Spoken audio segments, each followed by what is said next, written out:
శ్రోతలకు నా హృదయపూర్వక నమస్కారములు. మన శ్రోతలలో ఒక సోదరుడు ప్రశ్నను పంపడం జరిగింది.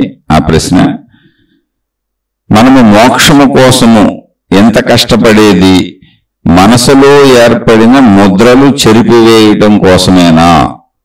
ఇంతేనా మన జీవితం విలువ అనిపిస్తున్నది? దీనికోసమేనా ఎంత ఆరాటం పోరాటం? ఇంకేమైనా ఉన్నదా?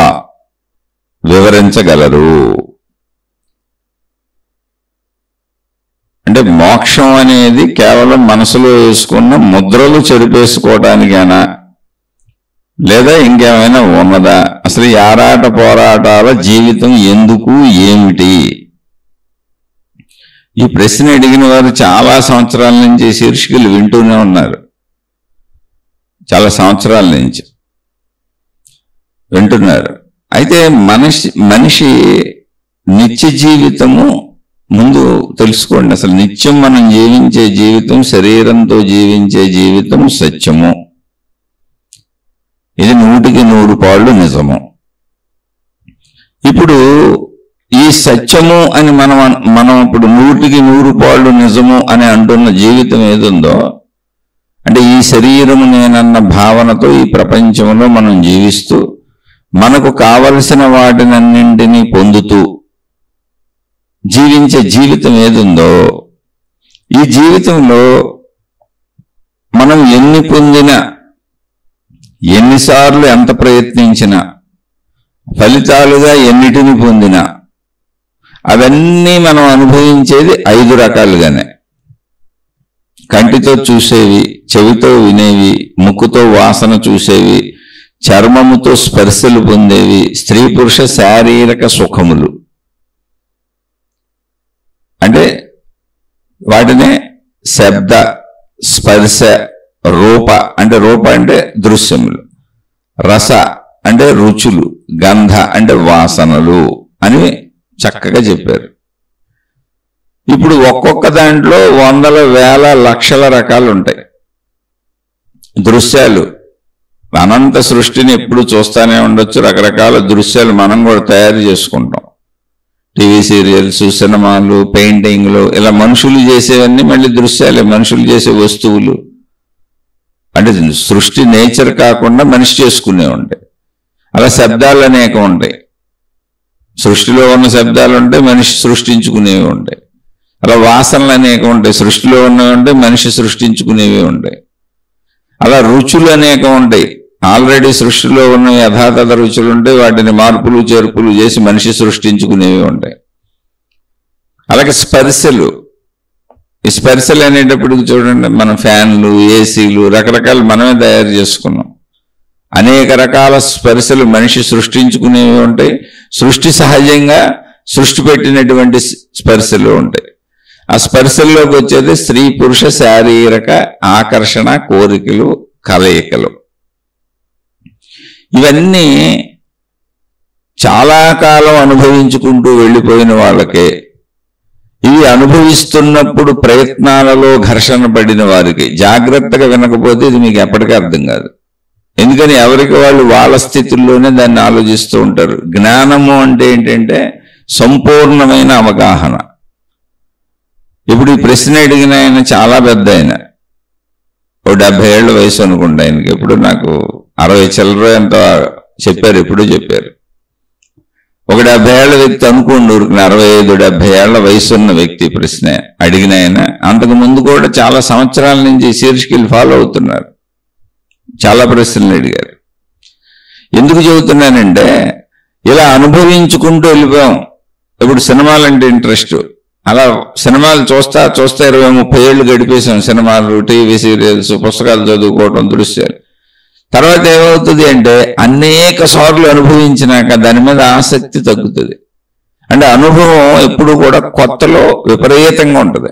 కొత్తలో అంటే ఏంటి? చిన్నపిల్లల నుంచి ఎదుగుదలలో. చిన్నపిల్లలు ఎదుగుతూ ఉన్నారనుకోండి, అన్నీ కొత్తగా ఆకర్షణీయంగా ఉంటాయి. ప్రపంచంలో ప్రతిదీ కొత్తగా చూస్తూ ఉంటారు, తెలుసుకుంటూ ఉంటారు. ఇప్పుడు 2-3 ఏళ్ల నుంచి పిల్లడు ఎదుగుదలలో అన్ని చూస్తున్నాడు అనుకోండి, చిన్న బొమ్మ కూడా అద్భుతంగా ఉంటుంది. ఒక పెన్ను, పెన్సిల్, ఎరైజరు, బలపం, పలక, ఇవన్నీ కూడా అద్భుతాలుగా కనపడతాయి వాళ్ళకి. ఎందుకని కొత్తగా చూస్తున్నారు, కొత్తగా అనుభవిస్తున్నారు. అన్నీ శబ్దస్పర్శ రూపరసగంధములన్నీ అద్భుతంగా ఉంటాయి పిల్లలకి. ఆ అద్భుత దశ నుంచి, అంటే ప్రతిదీ అద్భుతంగా అనిపించే దశ నుంచి ఎదుగుతూ ఎదుగుతూ వాటిని చూస్తూ చూస్తూ అనుభవిస్తూ అనుభవిస్తూ 60-70 ఏళ్ళకి వచ్చేసామనుకోండి. అంటే ఎంతకాలం అనుభవించాం? ఒక 2 ఏళ్ళు మనకేమీ తెలియదు, ఒక 2 ఏళ్ళ నుంచి పిల్లవాడు అన్నీ తెలుసుకుంటున్నాడు. అంటే బొమ్మలు గుర్తుపడటం, అద్భుతంగా ఉండటం, ఇవన్నీ చిన్నచిన్నాయి, తిండి గిండి రుచులు అని అనుకుంటే దగ్గర దగ్గర 60 ఏళ్ళు అనుభవించాం. 60 ఏళ్ళు అనుకుంటే 60 ఏళ్ళు అనుభవించాం అనుకోండి, 50 ఏళ్ళు అనుభవించాం అనుకోండి. ఒకే విషయాలను, అంటే విషయాలు మారచ్చు, వస్తువులు మారచ్చు, ప్రదేశాలు మారచ్చు, దృశ్యాలు మారచ్చు, శబ్దాలు మారచ్చు, వాసనలు మారచ్చు, రుచులు మారచ్చు, స్పర్శలు మారచ్చు. కానీ అవే శబ్దస్పర్శ రూపరసగంధములనే 5 వస్తువులు ఎన్ని మారినా, విషయాలు ఎన్ని మారినా, దృశ్యాలు ఎన్ని మారినా, వాటినే పదే పదే పదే 50-60 సంవత్సరాలు అనుభవించేటప్పటికి ఆ శరీరంలో వాటి మీద ఆసక్తులు సహజంగా తగ్గుతాయి. అందుకే మనిషి చూడండి, ఎదుగుదలలో వెరైటీలు కోరుకుంటూ ఉంటాడు. అంటే ఉన్నది అనుభవించటానికి శరీరంలో ఉన్నది 5 రకాలే. కానీ 5 రకాలలో కోటాను కోట్ల వెరైటీలు తయారు చేసుకుంటూ ఉంటాడు. ఎందుకని వెరైటీని అనుభవించినప్పుడు కొత్తగా అనిపిస్తుంది. చూడండి, అసలు బట్టలు అనేవి ఉన్నాయి శరీరాన్ని కప్పుకోవడానికి. తెచ్చుకున్నాం, కొనుక్కున్నాం, వేసుకున్నాం. కొత్త బట్టలు వేసుకున్నప్పుడు మహదానందంగా ఉంటుంది, 4 రోజులు బ్రహ్మాండమైన ఆనందంతో తిరుగుతాం. ఇప్పుడు అవి పాత బట్టలు అంటాం మనం. మళ్ళీ కొత్త బట్టలు అంటే ఆల్రెడీ బట్టలు ఉన్నాయి మన దగ్గర. ఆల్రెడీ మన ఇంట్లో 5 జతలు 10 జతలు 20 జతలు ఎవరు తాహతను పెట్టాడు పడేసుకున్నారు. కానీ మళ్ళీ వెళ్ళి కొత్త తెచ్చుకుంటే మహదానందంగా ఉంటుంది. అది బట్టలైనంత, చెప్పులైనంత, వాచీలు, ఉంగరాలు, నగలు అని ఏదైనా, ఏ వస్తువులైనా, ఇంట్లో వస్తువులైనంత. అంటే అనుభవించేసిన దాని మీద మనిషికి ఇది ఇంతే కదా అనేటువంటి ఒక భావన ఏర్పడతా ఉంటుంది. ఆ భావనతో కొత్త వాటి కోసం పరుగులు పెడతా ఉంటాడు. చాలా మంది ఎన్నున్నా ఇంకా కొనుక్కుంటానే ఉంటారు. ఇప్పుడు చెప్పుల జతలు 4-5 ఉన్నాయి అనుకోండి, 4-5 వేసుకోవడం కుదరదు, మార్చి వేసుకొని ఆనందపడతారు. అది ఎవరి స్థాయి వాళ్ళదే. 1-2 పెట్టుకునేవాళ్ళు కొంతమంది ఉంటే, 4-5 పెట్టుకునేవాళ్ళు కొంతమంది ఉంటే, 40-50 పెట్టుకునేవాళ్ళు కొంతమంది ఉంటే, 400-500 పెట్టుకునేవాళ్ళు కొంతమంది ఉంటే, ఒక స్టేట్కి సీఎంగా చేసి చనిపోయిన ఒక ఆవిడ ఇంట్లో ఆవిడ చెప్పుల జతలు వేలల్లో ఉన్నాయి. ఓన్లీ చెప్పుల జతలు ఒక ఎగ్జిబిషన్లో ఉన్నట్టు ఉన్నాయి. అంటే ఏమి లేదు, ఊరిన వెరైటీ, సాగినోడికి సాగినంత అవన్నీ ఊరిన కబ్బోర్డులో పేర్చి పెట్టారు. కానీ వేసుకునేది ఒకటే. అందుకని ఈ 5 రకాలలోనే ఒక్కొక్క రకంలో కోటాను కోట్లు తయారు చేసుకుంటున్నాడు మనిషి ఆనందించడానికి. వెరైటీ కావాలి, నూతనత్వం కావాలి మనిషికి. ఇప్పుడు ఆ నూతనత్వము కావాలనే ఆసక్తి మనిషికి జీవితం మీద బ్రతికేటువంటి ఆసక్తిని కలిగిస్తూ ఉంటుంది. ఇవి అనుభవించాలి, ఇవి పొందాలని, లేకపోతే అసలు మనిషికి బ్రతకాలని అనిపించదు. సృష్టి శరీర నిర్మాణాన్ని అలా చేసింది. ఆ కళ్ళు ఎప్పటికీ రకరకాల దృశ్యాలు చూస్తూ ఉంటే మహదానందంగా ఉంటుంది. అందుకే కొత్త కొత్త సినిమాలు, టీవీ సీరియల్స్ అవి కొత్త వేస్తే ఆడికి పడి ఎడిక్ట్ అయిపోతూ ఉంటారు. శబ్ద దృశ్యములు 2 అవి. అలాగే ఎప్పుడు కొత్త కొత్త వినాలి. అందుకే విషయాసక్తి, వాళ్ళింటి విషయాలు, వీళ్ళింటి విషయాలు, ఎక్కడో విషయాలు, ఇక్కడ విషయాలు అన్ని మనుషులు తెలుసుకుంటూ ఉంటారు. ఎందుకంటే మన విషయాలు మనకు అన్ని తెలుసు, ఇంకెంతకాలం మాట్లాడుకుంటాం వాటిని. కొత్త న్యూస్ కావాలి ఇప్పుడు. అందుకే మీరు గమనించండి, అసలు న్యూస్ ఛానల్స్ ఎన్ని ఉన్నాయి. మీరు ఛానల్స్ అన్ని గమనించండి, న్యూస్ ఛానల్స్, ఎంటర్టైన్మెంట్ ఛానల్స్ ఎన్ని ఉన్నాయి మనకి. ఇవన్నీ వినోదము, విషయాసక్తి. ఒక ఆసక్తి ఉంటుంది మనిషిలో. ఆసక్తి లేకపోతే జీవించడం కుదరదు. అది సృష్టి చేసిన ఏర్పాటు. శరీరం అంతా ఆసక్తులమయం. ఇలా ఇవన్నీ ఆనందించుకుంటూ జీవించుకుంటూ వెళుతున్నప్పుడు వాటి తీవ్రత తగ్గిపోతూ ఉంటుంది. ఇప్పుడు వివాహ వయస్సు వచ్చేటప్పటికి వివాహం చేసుకున్నారనుకోండి, కొత్తగా అప్పటికి తెలిసేది ఏంటి, ఇంకా వివాహం తర్వాత శారీరక సంబంధం, స్త్రీ పురుష శారీరక సంబంధాన్ని కొత్తగా అనిపిస్తారు. అప్పటి వరకే ప్రపంచంలో ఉన్న పంచేంద్రియ అనుభూతులు అనుభవించుకుంటానే వస్తున్నారు. ఇక్కడ శారీరక సంబంధం కొత్తగా తెలుస్తుంది. అందుకని కొత్తలో చాలా బాగుంటారు, తర్వాత మళ్ళీ కొట్టుకోవటం, గొడవలు మొదలవుతుంది. ఎందుకని అది అలవాటు అయిపోయింది. మళ్ళీ అది అలవాటు అయిపోయింది. అంటే దాని మీద ఆసక్తి తగ్గింది. మొత్తం పోతుందంటే పోదు, అన్ని చివరి వరకు ఉంటాయి, కానీ బలీయత తగ్గుతూ ఉంటుంది. అక్కడి నుంచి పిల్లలు పుడతారు, పిల్లల మీద మళ్ళీ ఆసక్తి, అది కొత్తదనం, పిల్లల్ని పెంచుకోవడం.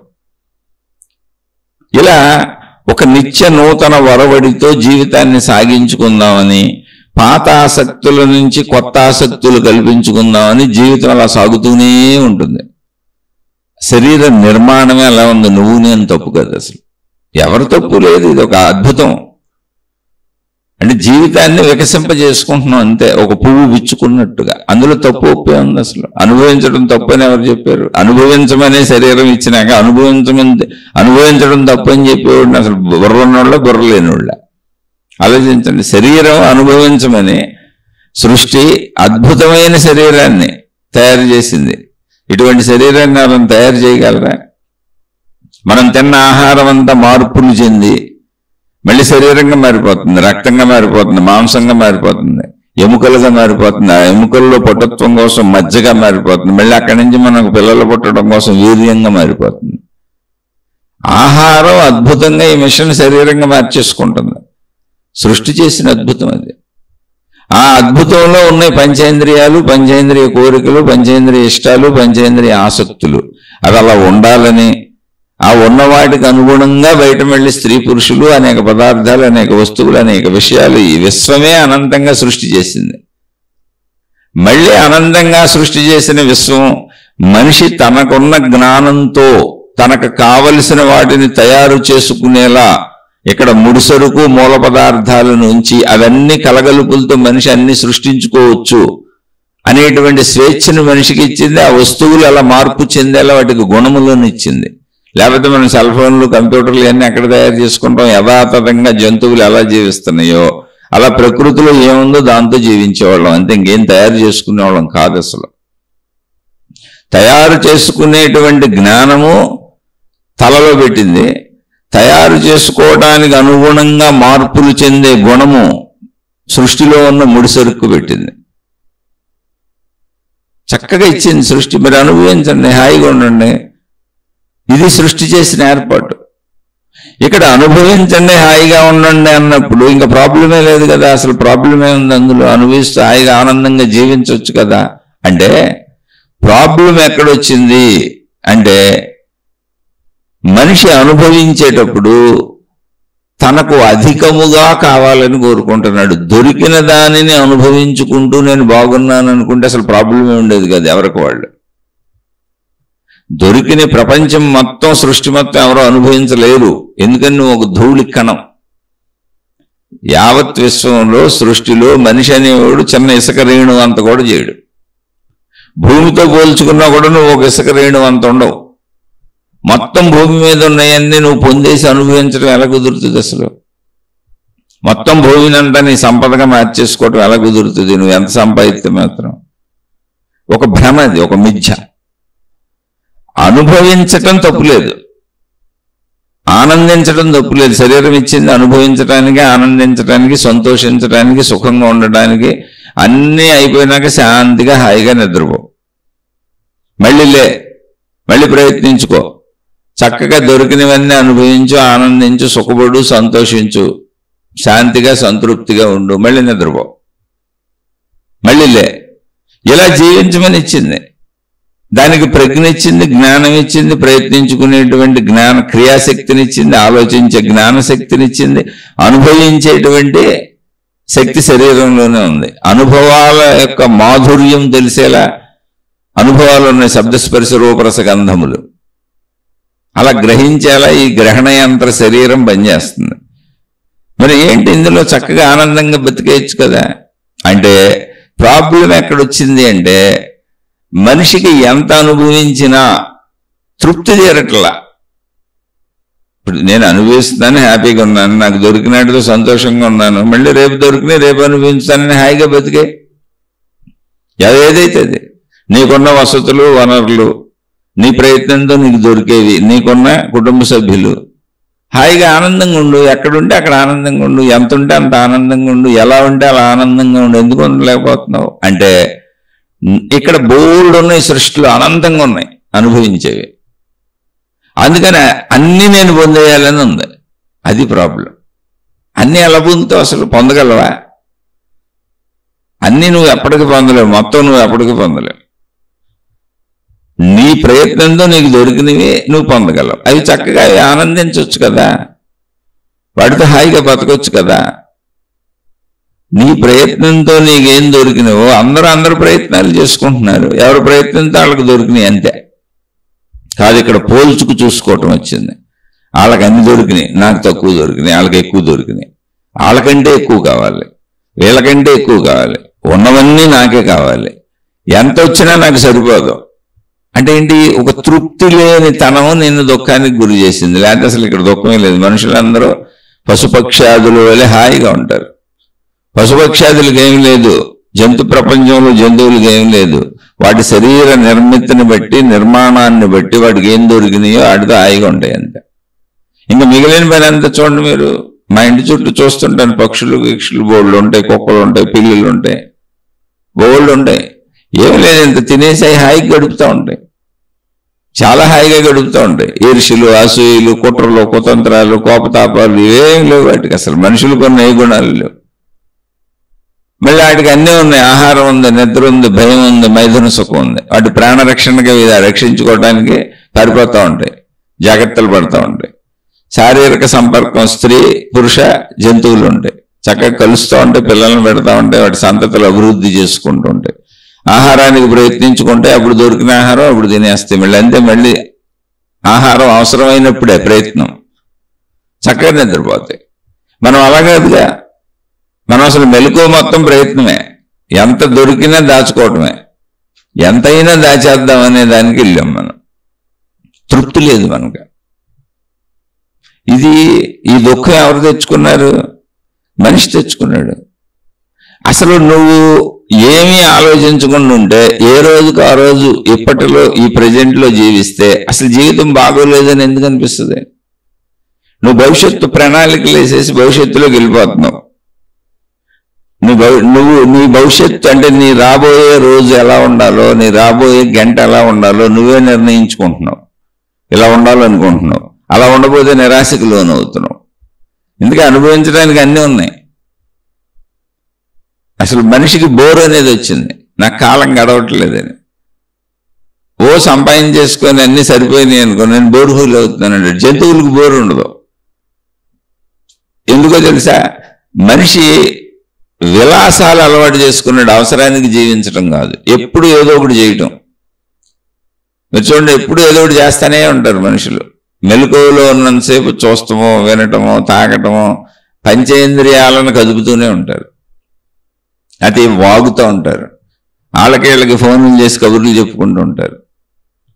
అయితే తప్పని నేనంటలా, అన్నింటినీ సరిపోయిన మోతాదులో తృప్తిగా ఎందుకు జీవించలేకపోతున్నావు? నీకు విచక్షణ జ్ఞానం ఉందిగా అంటే అసలు నీకు బోర్ ఎందుకు వస్తుంది అంటే, నీ ఆధిపత్యం కావాలి, నీ పెత్తనం సాగాలి, నీ మాట వినేవాళ్ళు కావాలి, నీ మాటలకు ఊంగొట్టేవాళ్ళు కావాలి. నీకు ఒకటి సరిపోదు, ఆహారం సరిపోదు, కట్టుకుని బట్టలు సరిపోవు, నువ్వు చూసే దృశ్యాలు సరిపోవు, నువ్వు వినే శబ్దాలు సరిపోవు. నీ ఈగో, మనిషికి ఒక అహంకారం ఉంది. జంతువుల్లో ఆ ప్రవృత్తి ఉండదు అసలు. ఇప్పుడు మనిషికి ఏంటంటే తన మాట వినాలి అందరూ, అన్నీ తనకు నచ్చినట్టు జరగాలి. అసలు అన్నీ నీకు నచ్చినట్టు ఎందుకు జరగాలి? ఒకసారి ప్రశ్న వేసుకో. ఈ సృష్టి నీది కాదు, నువ్వు సృష్టించింది కాదు. ఇక్కడ మనుషుల్ని వాళ్ళు కాదు, ఇక్కడ ప్రకృతి నీది కాదు, ఇక్కడ జంతువుల్ని కాదు, ఇక్కడ ఉన్నది ఏది నువ్వు కాదు. అసలు నిన్ను కూడా ఎవరో సృష్టించారు. నీ శరీరమే నీది కాదు. కానీ అన్నీ నాకు అనుకూలతలే కావాలని కోరుకుంటాడు మనిషి. చాలా ఎంత దారుణమైనటువంటి మనస్తత్వం చూడండి. సత్య దృష్టే లేదు. పశుపక్షాదులు ఎలా ఉండవు, జంతువులు ఎలా ఉండవు. అసలు వాటికి తాటి పుట్టదు, అన్నిటి మీద పెత్తనం నాకు చేయాలని అనిపించదు. ఏటి పైన చేసుకుంటే అంతే, అడుగు దొరికినాయో తింటాయి. ఈ దేని చెట్టు మీద ఈ గూళ్ళు పెట్టుకుంటాయి, అన్ని కిలకిలకిలకిలాడుతూ ఉంటాయి ఎప్పుడు. అసలు పశుపక్షాదులు ఒకదాన్ని ఒకటి కొట్టుకోవటం చూడటం చాలా తక్కువ. అంటే వైరు జంతువులు ఉంటాయి కొన్ని, ఆహారం కోసం కొట్టుకు చేస్తూ ఉంటాయి అంతే. అలా తప్ప మళ్ళా బోరు కొట్టడం, విషయాసక్తి, మళ్ళీ పెత్తనాసక్తి, అహంకార తృప్తి కావాలి మనకి. ఒక పక్క ఇంద్రియ తృప్తి కావాలి, ఇంద్రియాలన్నీ తృప్తి పడాలి, ఎప్పటికీ తృప్తి పడి సావు. ఎందుకనంటే దానికి అహంకారం కలిసింది, దానికి కోరిక కలిసింది, దానికి పొగరు కలిసింది, దానికి పెత్తనం కలిసింది. అందుకనే నిరాశకి బాధకి లోనవుతూ ఉంటాయి. ఎప్పుడు ఎన్ని అనుభవించినా మనిషి నాకు తోయట్లేదు, నాకు తోచట్లేదు, ఎందుకు ఎదవబోతుకంటా ఉంటాడు. అరే అసలు కాలం గురించి నువ్వెందుకు ఆలోచిస్తున్నావు? అన్నీ బాగున్నాయని హాయిగా కూర్చోరాదు. నన్ను చాలా మంది అడిగారు, మాకు జీవితానికి అన్ని సరిపోను ఉన్నాయి, మేము వృద్ధాప్యానికి వచ్చేసాం, మాకు ఏ లోటు లేదు, మా పిల్లలు సెటిల్ అయిపోయారు, కానీ ఇప్పుడు ఏం చేయాలో తోచట్లేదు, బోరు కొడుతుందని. కాదు, పంచేంద్రియాలను తెక్కదిపేసి ఆ బోరు కొడుతుందని చెప్పేది ఇంద్రియాలు కాదు, శరీరం కాదు, అహంకారము. అహంకారానికి బోరు కొడుతుంది. ఎందుకని ఎవరికాళ్ళు సెటిల్ అయిపోయారు. ఇప్పుడు నీ మాటలు వినేవాళ్ళు ఎవరు లేదు, నీ మాటలతో అవసరం లేదు, పైగా వృద్ధాప్యం వచ్చింది కానీ నేను ఎవరు పట్టించుకు సావరు, నువ్వు నీకే ఏం చేసుకు సావలేవు. అంటే నేను నాకు చెప్పుకుంటున్నా ఊరుకునేది, ఎవరినేమంటాను నేను. అరే ఆ వృద్ధాప్య స్థితిలో అప్పుడు ఏమవుతుందంటే అన్నీ ఉన్నా కూడా అసంతృప్తిగా ఉంటుంది. ఇప్పుడు మన కింద నీ బాంఛం ద్వారా అని మన కాళ్ళు నొక్కుతూ కూర్చొని మన చుట్టూ జనం తిరిగి మన ఈగోని సాటిస్ఫై చేస్తూ ఉంటే ఏమీ చేయలేని వృద్ధుడు కూడా, అంటే కళ్ళుతో సరిగ్గా చూడలేడు, చేతులతో సరిగ్గా ఏ పనులు చేయలేడు, అసలు తన కాలకృత్యాలు తీర్చుకోవడం, తనం బతకడమే కష్టం ఉంటుంది. పళ్ళన్నీ ఊడిపోతాయి, ఏమి తినలేడు, ఏదో తాగుతూ ఉంటాడు, తిరుగుతూ ఉంటాడు, ఏదో మెత్తటి వదులుతూ ఉంటారు. అలాంటి వాళ్ళు కూడా ఒక అధికారం పెత్తనం, ఒక 10 మంది 100 మంది 1000 మందిని చుట్టూ దొరికితే మహదానందంగా దేవుళ్ళు అయిపోయి జీవిస్తారు. వాళ్ళు ఈగో సాటిస్ఫై అయిపోతూ ఉంటుంది, పక్క వాళ్ళకి నరకాలు చూపిస్తూ ఉంటారు. అలాంటి వాళ్ళు ఉన్నారు వృద్ధులు, వాళ్ళకి జీవించాలని ఉంటుంది ఎంతకాలమైనా, బోరు కొడుతుందని చెప్పరు. ఎందుకని వాళ్ళు ఎంటర్టైన్మెంట్ పెట్టుకున్నారు ఈగోకి. ఇప్పుడు శారీరక కోరికలు అక్కర్లేదు కానీ పెళ్ళాలను వదిలేస్తారు, పెళ్ళం అక్కర్లేదు అంటారు. ఎందుకని ముసలోళ్ళు అయిపోయారుగా. ఇప్పుడు కుటుంబ సభ్యులు అక్కర్లా, ఎందుకని వీళ్ళ పెత్తనాలకి సాకడానికి లేదుగా, ముసలోళ్ళు అయిపోయారు. ఇప్పుడు వాళ్ళ మీద వీళ్ళే ఆధారపడాలి. ఇప్పుడు బాగా డబ్బు సంపాదించేసే పెద్ద కంపెనీలకు యజమానులు పెద్ద పెద్ద డబ్బులు ఉండి, లేదా పెద్ద పెద్ద గురువులు అయిపోయి చుట్టూ మనుషులు ఉండటము, లేదా పెద్ద రాజకీయ నాయకులు అయిపోయి నడవలేకపోయినా కూర్చోలేకపోయినా పెద్ద పదవి వీళ్ళకే ఉండి, వీళ్ళ చేతిలోనే పవర్స్ ఉండి వీళ్ళందరూ నీ బాంఛం ద్వారా తోసుకుంటూ నడిపించుకుంటూ మోసుకుంటూ తీసుకెళ్ళి వాళ్ళకి కావలసినవన్నీ సమకూరుస్తున్నారు అనుకో. మీరు గమనించండి, అలా వృద్ధాప్యంలోనే పెద్ద హీరోలు హీరోయిన్లు లాగా తిరుగుతూ ఉంటారు. వాళ్ళకి ఆసక్తి ఉంటుంది, ఎందుకని వాళ్ళ పెత్తనం సాగుతుంది, అహంకారం సాగుతుంది. తెలియకుండా ఏదైనా అసలు జీవితంలో ఇది ఇంతేనా అని మనకు అనిపించేలా చేసేది మన అహము, పెత్తన మనస్తత్వము. అహం మంచిదే, నేనన్న భావన, కానీ అహంకారం మంచిది కాదు. అంటే నేను అందరికంటే అధికంగా ఉండాలి, వీళ్ళందరూ నా మాట వినాలి, నేను అనుకున్నదే సాగాలి, నేను చెప్పిందే సాగాలి, నేను అనుకున్నదే రైటు, నా విధానమే రైటు, నా పద్ధతే రైటు. దొంగ కూడా అలాగే అనుకుంటాడు, అది కాదు చిత్రం. మోసాలు చేసి కోట్లు గడించేసి ఇలాంటి పెత్తనాలు సాధించుకున్న వాళ్ళు కూడా అలాగే అనుకుంటూ ఉంటారు. ఆ పెత్తన మనస్తత్వం, ఆ అహంకారానికి వయసు చచ్చిపోయి కదలలేకపోతున్నా కూడా అహంకారం చావదు. ఆ అహంకారం చావనటువంటి స్థితిలోనే మనకు అన్ని బోరు కొడతా ఉంటాయి. సాగిన వాళ్ళకు బోరు కొట్టదు, సాగిన వాళ్ళకు బోరు కొడతా ఉంటుంది. అది ప్రాబ్లం ఇక్కడ. సాగిన వాళ్ళు ఉన్నారు, నాకు తెలిసిన వాళ్ళు సాగిన వాళ్ళు ఉన్నారు. ఎంత ముసలి వయసు వచ్చినా అందరూ నా చెప్పు చేతల్లో ఉండాలని కుటుంబ సభ్యులందరినీ తొక్కిపెట్టి చెప్పు చేతల్లో ఉంచుకొని, డబ్బులు గిబ్బులు అధికారాలు దగ్గర పెట్టుకొని, ఆ పెత్తనం అంతా తన దగ్గర పెట్టుకొని, బ్లాక్ మెయిలింగ్ అంటే ఎమోషనల్ బ్లాక్ మెయిలింగ్, కనపడినట్టు బ్లాక్ మెయిల్ చేస్తూ మనుషుల్ని తన చుట్టూ తిప్పుకుంటూ అహంకారంతో బతుకుతున్న వాళ్ళు ఎంతో మంది ఉన్నారు. వాళ్ళకి బతికినట్టు ఉంటుంది, అప్పుడు మేము జీవిస్తున్నట్టు ఉంటుంది, వాళ్ళకి బోరు కొట్టదు, ఈ జీవితం ఇంతేనా అని అనిపించదు. ఎందుకంటే అందరినీ మనుషుల్ని సాగించుకుంటున్నారుగా చుట్టూ చేరి. అంటే ఇంతకీ తృప్తి దేనికి కావాలో తెలుసా? అహంకార తృప్తి, నిత్య అహంకార తృప్తి. అది లోపల గమనించుకుంటే ఈ అహంకార తృప్తి లేనప్పుడు అదంతా భక్తిగాను, అదంతా వైరాగ్యంగాను. ఏంటో ఈ నిరాశలు నిస్పృహలో నా బొంద నాకేం సాగి చావట్లేదు, నా మాట ఎవడంటాడు. ఇప్పుడు మన మాటని మన పెత్తనం అంతా సాగి మన కింద 100 మంది ఉన్నారనుకోండి, 90 ఏళ్ళు వచ్చినా వదలను నేను. కంటి చూపు కనపడపోయినా సరే ఆ మసకలో పని వాళ్ళని పెట్టుకొని నన్ను పట్టుకెళ్ళండి అని వీళ్ళందరి మీద పెత్తనాలు చేస్తాను.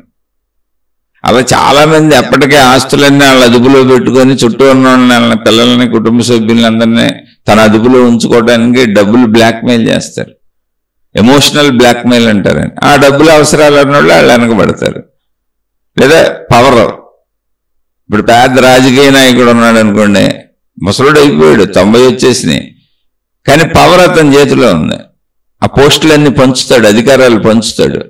అందుకనే అతని వల్ల ఏమి కాకపోయినా ఆయన తోసుకాడు, బాత్రూంలోకి వెళ్ళలేడు, అతను వచ్చి అతను పోసుకోలేడు, అతను మోషన్ అతనికి వెళ్ళలేడు, ఆయన పడుకోబెట్టేవాడు లేపేవాడు కావాలి. అయినా కానీ అందరూ దండాలు పెడితే అతని చుట్టూ తిరుగుతారు, ఎందుకంటే పవర్ అతని చేతిలో ఉంది. ఆ పవర్ పంచుతాడు అందరికీ. అందుకని అది ఎప్పుడు తన దగ్గర పెట్టుకుంటాడు. ఇది మానవ మనస్తత్వంలో దౌర్భాగ్యం అంతా అహంకారంలో ఉంది. అహంకార ఆకలి తీరనప్పుడు దాన్ని ఆధ్యాత్మికతతో పరిచయం ఉన్న వాళ్ళందరూ కూడా వైరాగ్యముగా, విరాగముగా, తనేదో గొప్పవాడిగా, గొప్పదానిగా తనకు తనే చెప్పుకొని నాకు వైరాగ్యం వచ్చేసిందని ఈ మాటలు వినేసి నాకేదో తెలిసిపోతుంది జ్ఞానం అనుకుంటారు. జ్ఞానం తెలిస్తే ఎలా ఉంటాడు తెలిసే మనిషి? నిత్య సంతృప్తితో ఉంటాడు. అసలు కాలపు ఎరుకు ఉండదు. మా ఇంటి ముందు బోల్డ్ సార్లు చెప్పాను, 10-15 కుక్కలు పడుకుంటాయి. అయ్యో ఎక్కడో కొద్దిగా తినొస్తాయి అంతే, అలా తిరుగుతాయి కాసేపు. మా ఇంటి దగ్గర చెట్లు ఉంటాయి. ఎందుకు పడుకుంటాయి అంటే చెట్ల నీడ ఎక్కువగా ఉంటుంది. చక్కగా చెట్ల కింద పడుకుంటే 2 ట్రాఫిక్ ఉండదు. మా ఇల్లు ఊరికి చివరి ఉంటుంది. అలా పిల్లులు గిల్లులు అన్ని విశ్రాంతి తీసుకుంటూ ఉంటాయి. చూశాను గోడల మీద, వాటి మీద. మా ఇంటి చుట్టూ ఉంటాయి. పక్షులు గూళ్ళు పెట్టుకుంటూ ఉంటాయి. మా ఇంట్లో కూడా పెడతా ఉంటాయి. మా ఇంటి చుట్టూ, ఇంటి మీద కూడా పెడుతుంటాయి. కొన్ని వందల వేల పక్షులు మా ఇంటి మీద అన్ని వాలి రెట్లేస్తుంటే క్లీన్ చేసుకుంటుంటాం ఇప్పుడు. కానీ ఎంత అందంగా బతుకుతున్నాయి చక్కగా. చుట్టూ చెట్లలో గూళ్ళు పెట్టుకుని, కొన్ని మా ఇండ్లలో ఎక్కడ కుదిరితే అక్కడ పెట్టుకుంటున్నాయి. షేడ్ల మీద, ఆటి మీద, రకరకాల మీద.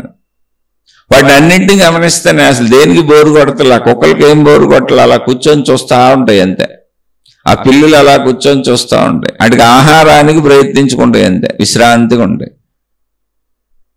మనిషికి అహంకార పెత్తనం వచ్చేసింది. అహంకార పెత్తనం, అధికార పెత్తనం కుదరని చోట వైరాగ్యము, నిరాశ ఉంటుంది. ఆ నిరాశని వైరాగ్యం అనుకోకూడదు. నిరాశ వైరాగ్యం కాదు, నిస్పృహ వైరాగ్యం కాదు, అది అసలు జ్ఞానమే కాదు. ఇప్పుడు మీరు వెంట ఉండొచ్చు, అసలు జ్ఞానంలోకి రాదు. అది జ్ఞానమే కాదు. జ్ఞానమునకు కాల సంబంధం ఉండదు. కాలం తెలియదని కాదు, కాల సంబంధం ఉండదు. ఇప్పుడు లేచాను, ఏంటి గడవపోతే గడిస్తే అని బాధ ఏంటి? అసలు ఎందుకు గడవట్లే? నువ్వు కాలాన్ని ఎందుకు చూస్తున్నావు అంటే, పనులు ఉన్నవాళ్ళు పని ప్రకారం కాలం చూసుకుంటారు, వెళ్తారు. ఒకవేళ నీకు అన్ని సమకూరు ఉన్నాయి, హ్యాపీగా ఉండు. ఏం చేయకుండా ఒక్కడే కూర్చొని హ్యాపీగా ఎందుకు ఉండలేకపోతున్నావు? ఒక్కదానివే కూర్చొని హ్యాపీగా ఎందుకు ఉండలేకపోతున్నావు అంటే, అహంకార కదలికలకు అలవాటు పడిపోయావు, ఇంద్రియ కదలికలకు అలవాటు పడిపోయావు. ఆ కదలికలన్నింటినీ తృప్తి పడుతుంది ఏంటో తెలిసి అహంకారం. ఈ పెత్తనాలకి వీటికి అలవాటు పడిపోయిన వాళ్ళు కాముగా ఉండలేరు, కూర్చోలేరు అసలు. అందుకని మొదటి నుంచి ఆధ్యాత్మికత కూర్చోబెట్టే పనులు చేస్తూ ఉంటుంది. కూర్చోలేవు కదా, సరే ఇది నామజపం చేసుకుంటూ కూర్చో, ఈ మంత్ర జపం చేసుకుంటూ కూర్చో, లేకపోతే ఈ ప్రార్థన చేసుకుంటూ కూర్చో, ఈ ప్రేయర్ చేసుకుంటూ కూర్చో, ఈ దేవుడి ముందు కూర్చో. ప్రతి మతము ఇదిగో ఒక దేవుడిని పెట్టి ఇక్కడ కూర్చోమని చెప్పుద్ది, ఓ ప్రార్థన లైంగటి ఇక్కడ కూర్చోమని చెప్పుద్ది, కదలకుండా ఉండడం నేర్పుద్ది. దానికి అనేక విధానాలు, సాధనా పద్ధతులన్నీ. ఎందుకంటే నువ్వు కదలకుండా ఉండడం నేర్చుకోవటానికి. కదలకుండా ఉండలేనిది ఏంటో తెలుసా? మన అహంకారం. దానికి ఎప్పుడు నేను ఏదో ఒకటి చేశాను, మంచి చేశాను, చెడు చేశాను, మొత్తానికి దానికి నేను ఎప్పుడు ఏదో ఒకటి చేశాను తృప్తి కావాలి, అహంకార తృప్తి కావాలి. ఈ పెత్తనాలు అందరి మీద డామినేట్ చేయాలి, అందరికి సలహాలు ఇవ్వాలి, అందరికీ ఏదో ఒకటి చెప్పాలి, అందరితో ఏదో ఒకటి వాగాలి, అందరి గురించి ఏదో ఒకటి తెలుసుకోవాలి, వీళ్ళ గురించి వాళ్ళ గురించి వీళ్ళకి చెప్తూ ఉండాలి. వాళ్ళు మంచోళ్ళు, వీళ్ళు చెడ్డోళ్ళు అని అటు చెప్పి ఇటు చెప్పి మొత్తానికి ఏంటంటే నేను మంచోడిని, నేను మంచిదాన్ని, నేను గొప్పవాడిని, నేను గొప్పదాన్ని అని నిరూపించుకొని ఎవరి స్థాయిలో వాళ్ళు అహంకార తృప్తి పొందాలి. అది అసలు ప్రాబ్లం అక్కడ వచ్చింది, అహంకార తృప్తి. అది నేను, ఆ నేను చచ్చిపోతుంది, అహంకారపు నేను చచ్చిపోతుంది, అందుకని తొయ్యదు. ఇటువంటి దాన్ని ఆధ్యాత్మికతలో చాలామంది ఆధ్యాత్మికత పేరు పెట్టుకొని, భక్తి పేరు పెట్టుకొని, మతాల పేరు పెట్టుకొని ఈ తృప్తి కలగని వాళ్ళందరూ కూడా దాన్ని వైరాగ్యముగా వాళ్ళే ఊహించుకుంటారు, భ్రమలు పడతా ఉంటారు. మీకు ఎప్పుడు గుర్తుపెట్టుకోండి, తొయ్యటం లేదు, కాలం గడవట్లేదు అంటే మీలో తృప్తి లేదు. జ్ఞానము యొక్క మొదటి లక్షణం తృప్తి. దానికి కాలంతో పని ఉండదు. అసలు కాల ఎరుక ఉండదు. గడిచింది, గడవలేదు, తొయ్యట్లేదు, తోస్తుంది ఉండవు. ఇది సహజంగా మామూలుగా అనిపించే వేరు. ఇప్పుడు నిజంగా తొయ్యలేదు, ఊరికి నేను అనుకుందాం తొయ్యటం లేదని నాకు కూడా అనిపిస్తుంది. అనిపించదు అనుకోబాకండి, అనిపిస్తుంది. అయితే తొయ్యటం లేదని నాకు అనిపించి ఎవరెవరి మీద పెత్తనం చేయాలని నాకు అనిపించదు. తొయ్యటం లేదని నేను కళ్ళు మూసి కూర్చుంటాను, ప్రశాంతంగా కూర్చుంటాను. లేకపోతే మీతో ఒక శీర్షిక చెబుతాను, లేదా ఎవరన్నా చెప్పిన పెట్టుకొని వింటాను. ఉన్నదా వినడానికి? మహాత్ములు చెప్పిన బోర్డులు ఉన్నాయి. లేదా నీకు నచ్చింది విను, లేకపోతే టీవీలో సినిమా పెట్టుకొని చూస్తాను. నేను వార్తలు చూడను. నా చిన్నతనం నుంచి ఇప్పటి వరకు పేపర్ చదవటం కానీ, న్యూస్ తెలుసుకోవటం కానీ, న్యూస్ ఛానల్స్లో వార్తలు చదవటం కానీ అసలు చేయను. నాకు ఇంట్రెస్ట్ ఉండదు. టీవీ సీరియల్స్ లాంటివి చూడను, అసలు ఏమి చూడను. సినిమా చూస్తాను. సినిమా ఎందుకు చూస్తాను అంటే అది అప్పుడు మొదలయ్యేది, అప్పుడు ముగిసిపోద్ది. సీరియల్స్ లాంటివి ఎందుకు చూడండి అంటే అది ఎప్పటికీ ముగింపు తెలియదు దానికి. ఎప్పుడు దానికోసం ఒక వ్యసనం కింద లాలసలాగా మళ్ళీ మరుసటి రోజు పరిగెడతా ఉండాల్సిందే. వేల ఎపిసోడ్లు వెళ్తూ ఉంటాయి. నేను అసలు చూడను, అలాంటివి పెట్టుకోను. అంటే మనసుకే పెట్టుకోను. ఇప్పుడు ఈ నిమిషం ఇక్కడికి ముగిసిపోద్ది, హాయిగా సినిమాలు చూసాను పడుకున్నాను. మళ్ళీ దాని గురించి జాస్ కూడా ఉండదు. చూడు, ఎవరొద్దన్నారు, సినిమాలు తప్పని ఎవరు చెప్పారు? నువ్వు ఏదైనా చేసుకో, పుస్తకం చదువుకో. అసలు గడవట్లేదని బాధపడి చదువుకో. ఖాళీగా ఉన్నావుగా చదువుకో, ఖాళీగా ఉన్నావుగా విను. అక్కడ తొయ్యటం లేదు భావన కాదు అది. నాకు చేసే పనులు లేవు, నేను వదిలేసుకున్న పనులు. లేకపోతే ఇప్పుడు కూడా వెళ్ళి వ్యాపారాలు పెట్టుకుని ఏదైనా చేసుకోవచ్చుగా. మనుషులు వదలటం లేదు. డబ్బులు ఎవరు వదిలేరు? చచ్చే వరకు ఎవరు వదులుతున్నారు చెప్పండి? అసలు దేవుడి పేరు మీద మరణం ఇచ్చే వరకు గురువులు మహాత్ములు ఎవరన్నా వదిలేరో చెప్పండి? ఎవరు వదలరు. చావు వదిలించాల్సిందే, దేవుడి పేరు పెడతారు అంతే. దానికి ఎవరైనా చూడండి, ఇప్పుడు గవర్నమెంట్ ఒక రిటైర్మెంట్ అని పెట్టి హాయిగా కూర్చోమని చెప్పింది. గవర్నమెంట్ ఉద్యోగులకి, పెద్ద మామూలు ఉద్యోగులకి అందరికీ కూడా తర్వాత బతకడానికి అవసరమైన పెన్షన్లు లేకపోతే లంసమ్ అమౌంట్లు అన్నీ ఏర్పాటు ఉంది. ఎక్కడో చోట నువ్వు వదిలేయాలని జీవితం చెబుతుంది, అదే వృద్ధాప్యం. దాన్నే మహాత్ములు వానప్రస్థాశ్రమం అని పేరు కూడా పెట్టి చెప్పారు మనకి. అయ్యా, నీ కుటుంబ బాధ్యతలన్నీ ఎప్పటి వరకు అంటే నీ పిల్లలకు వివాహం చేసి వాళ్ళకి పిల్లలు పుట్టే వరకు. అంటే ఇంకొక అత్యధిక సంపూర్ణ దశ ఏంటి మనిషికి? వివాహం చేసుకుని జీవిత భాగస్వామితో దాంపత్య సుఖాన్ని పొంది తద్వారా పిల్లల్ని కని ఆ పిల్లల్ని పెంచడం మొదలు పెడితే ఇంకా సంపూర్ణత్వం జీవితంలో అయిపోయింది. ఇంకా నువ్వు ఈ శరీరంతో అంతకంటే ఎక్కువ చేయగలిగింది ఏమీ లేదు. కాబట్టి వాళ్ళ సంపూర్ణమైనటువంటి స్థితికి వచ్చేసారు కనుక ఇంకా వాళ్ళ బతుకు వాళ్ళు బతుకునే. నువ్వు పక్క వెళ్ళిపో, బంధాలు వదిలేసి. ఉండగానే వదిలేయమన్నారు, వెళ్ళిపోవు. వెళ్ళిపోమంటే ఇల్లు వదిలిపెట్టి వెళ్ళిపోమని కాదు, మానసికంగా వదిలే. కొడుకు కోడలో లేకపోతే అల్లుడో కూతురో దూరిపోబాక. ఇంకెవరైనా సరే, మన ఇంట్లో ఉన్నోళ్ళు, దగ్గరోళ్ళు, మనకు అందుబాటులో ఉన్నోళ్ళు ఎవరైనా వాళ్ళల్లో దూరిపోబాక. అలాగే నువ్వు కూడా తెలుసుకో, వానప్రస్థాశ్రమం అంటే ఏంటి? నా బాధ్యతలు అయిపోయినాయి, ఇక నేను ఖాళీ సమయం ఇలా ఉన్నది బతకటమే. డబ్బు లేకపోతే డబ్బు కోసం ప్రయత్నించుకుంటాం అంతే. ఇంత తెచ్చుకోవటం, ఉండటం అంతే. ఖాళీగా ఉండటం, నిశ్శబ్దంగా ఉండటం, శాంతిగా ఉండటం, నిశ్చలంగా ఉండటం. ఎందుకని చాలా బతికేసావుగా. నీ పిల్లలు కూడా వాళ్ళ జీవితాలు సెటిల్ అయిపోయినాయిగా. ఎంత సెటిల్ అయినాయి, ఎలా సెటిల్ అయినాయి అని అడక్కో. అది చెప్పల మహాత్ములు. ఎందుకంటే అది ఎప్పటికీ తీరదు, ఎప్పటికీ తీరదు. అసలు ఈ దాహం తీరదు. అలా కాదు, వివాహం అయ్యి వాళ్ళు ఎలా సెటిల్ అవుతారు అన్నది ఇంకా వాళ్ళ జీవితం. అది వివాహం అయ్యి వాళ్ళకి ఒక పిల్లలు పుడితే వదిలేమన్నా. అంటే పిల్లలు పుట్టిన వాళ్ళని ఏం చేయాలండి అని పిల్లలు పుట్టిన వాళ్ళు చాలా మంది ఉంటారు. వదిలేసే, వివాహం అయినాక వదిలేసే. ఇప్పుడు పిల్లలు పుట్టలేదనుకో వదిలేసే అంతే. ఇంకా వాళ్ళ బతుకాళ్ళు బతుకుతారు. అక్కడ వాళ్ళకి అన్ని సామర్థ్యాలు వచ్చినాయి. అది ఇక అక్కడ ధన విషయం పెట్టుకోబాగా. ఎందుకని ఎవరి బతుకాళ్ళు సాధించుకోవాలి, ఎవరి కాళ్ళతాళ్ళు నడవాలి, ఎవరి చేతులతో పనిచేయాలి, ఎవరి కళ్ళతాళ్ళు చూడాలి. అమ్మో నా కొడుకు నా కూతురు నా వాళ్ళని చెప్పి వాళ్ళ కళ్ళతో చూడనివ్వకుండా వాళ్ళ కళ్ళు మూసేసి కళ్ళు దెబ్బతింటారా మూసుకు పడుకోండి, మీరు ఎక్కువ వాడబాకండి, మీ శరీర అవయవాలు ఎక్కువ వాడబాకండి, నేనే అన్ని చేసి మీకు చెబుతానన్నాను. అర్థమేమన్నా ఉందా దానికి? డబ్బు కూడా అలాంటిది, ఆమె సంపాదించుకొని వాళ్ళకి అప్పుడు జ్ఞానం వస్తుంది. నువ్వే సంపాదించేస్తే జ్ఞానం రాదు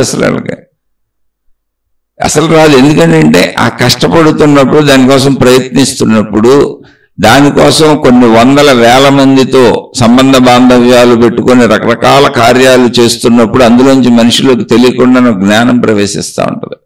ఎందుకని ప్రతిదీ అనుభవమే మనిషికి. అందుకని వదిలేయమని చెప్పారు. వానప్రస్థాశ్రమం ఎంత బాగా చెప్పారండి. వానప్రస్థులుగా ఉండండి, అంటే ప్రశాంతంగా ఉండండి, నువ్వు నీ భార్య అంతే, ఇంకేం చేయొద్దు, ఎంత వండుకు తినండి, డబ్బు ఉంటే ఎంత వండుకు తిని చక్కగా హాయిగా ఖాళీగా ఉండమన్నారు అంతే. కాదు అప్పుడు కూడా మీకు శారీరక సుఖాలు ఉంటే తీర్చుకోండి, భార్యాభర్త ఉన్నారుగా, అవేం మానేయమని చెప్పలే ఎవరికి.